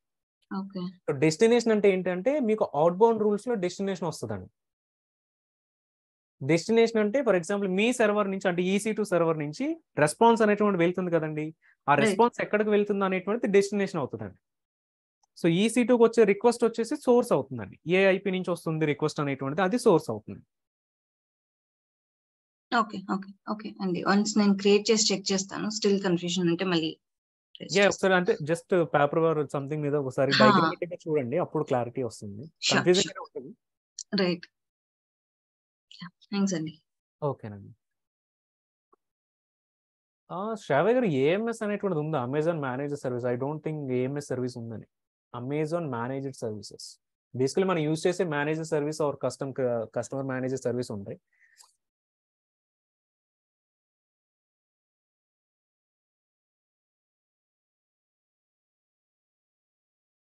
చెప్పండి శ్రావ్య గారు. ఇది యాక్చువల్లీ ఏఎంఎస్ అనేది ఒక సర్వీస్ ఉందని చెప్పారు. సో దాని గురించి ఎలా లేదు అంటే ఈ ఏఎంఎస్ అనే సినారియోలో సర్వీస్ ఏం యూజ్ లేదు. చేస్తారు? AWS లో మీకు 2 సర్వీసెస్ ఉంటాయి. Managed service and customer managed services అండి. సో ఇప్పుడు VPC, EC2 ఇవన్నీ ఏంటంటే customer managed okay. Services. So AWS managed service అంటే ఏంటంటే ఫర్ ఎగ్జాంపుల్ ఇప్పుడు నాట్ గేట్వే మీరు క్రియేట్ చేశారండి. సో నాట్ గేట్వేలో మన సర్వర్ క్రియేట్ చేయడం, ఇన్స్టాలేషన్ చేయడం ఇవేం లేవు. మీరు క్రియేట్ చేశారు, నాట్ గేట్వే క్రియేట్ అయిపోయింది, దాని కాన్ఫిగరేషన్ సెట్ అయిపోయింది. మనం జస్ట్ రౌట్ టేబుల్ యూజ్ చేసేస్తాం. సేమ్ అట్లానే S3 తీసుకున్న AWS మేనేజ్డ్ సర్వీస్ అండి. S3కి వెళ్ళి బకెట్ క్రియేట్ చేస్తున్నాం తప్ప S3 హోస్ట్ చేసేదానికి మనం ఏమి చేయట్లేదండి. కానీ EC2 పైన మనం కనెక్ట్ అవ్వాలి అంటే మనకు అప్లికేషన్ ఇన్స్టాల్ చేసుకోవాల్సి వస్తుంది, లేదంటే ఏదైనా డిప్లాయ్ చేసుకోవాల్సి వస్తుంది. సో అవి కస్టమర్ మేనేజర్ సర్వీస్ అవుతుందండి. ఎందుకంటే మనం OS లెవెల్ నుంచి కాన్ఫిగరేషన్స్ చేసుకోవాలి కాబట్టి. VPC తీసుకున్న నెట్వర్క్ సబ్నెట్స్ ఇవన్నీ మనమే చేసుకుంటున్నాం కాబట్టి అవి కూడా కస్టమర్ మేనేజర్ సర్వీసెస్ అవుతాయి.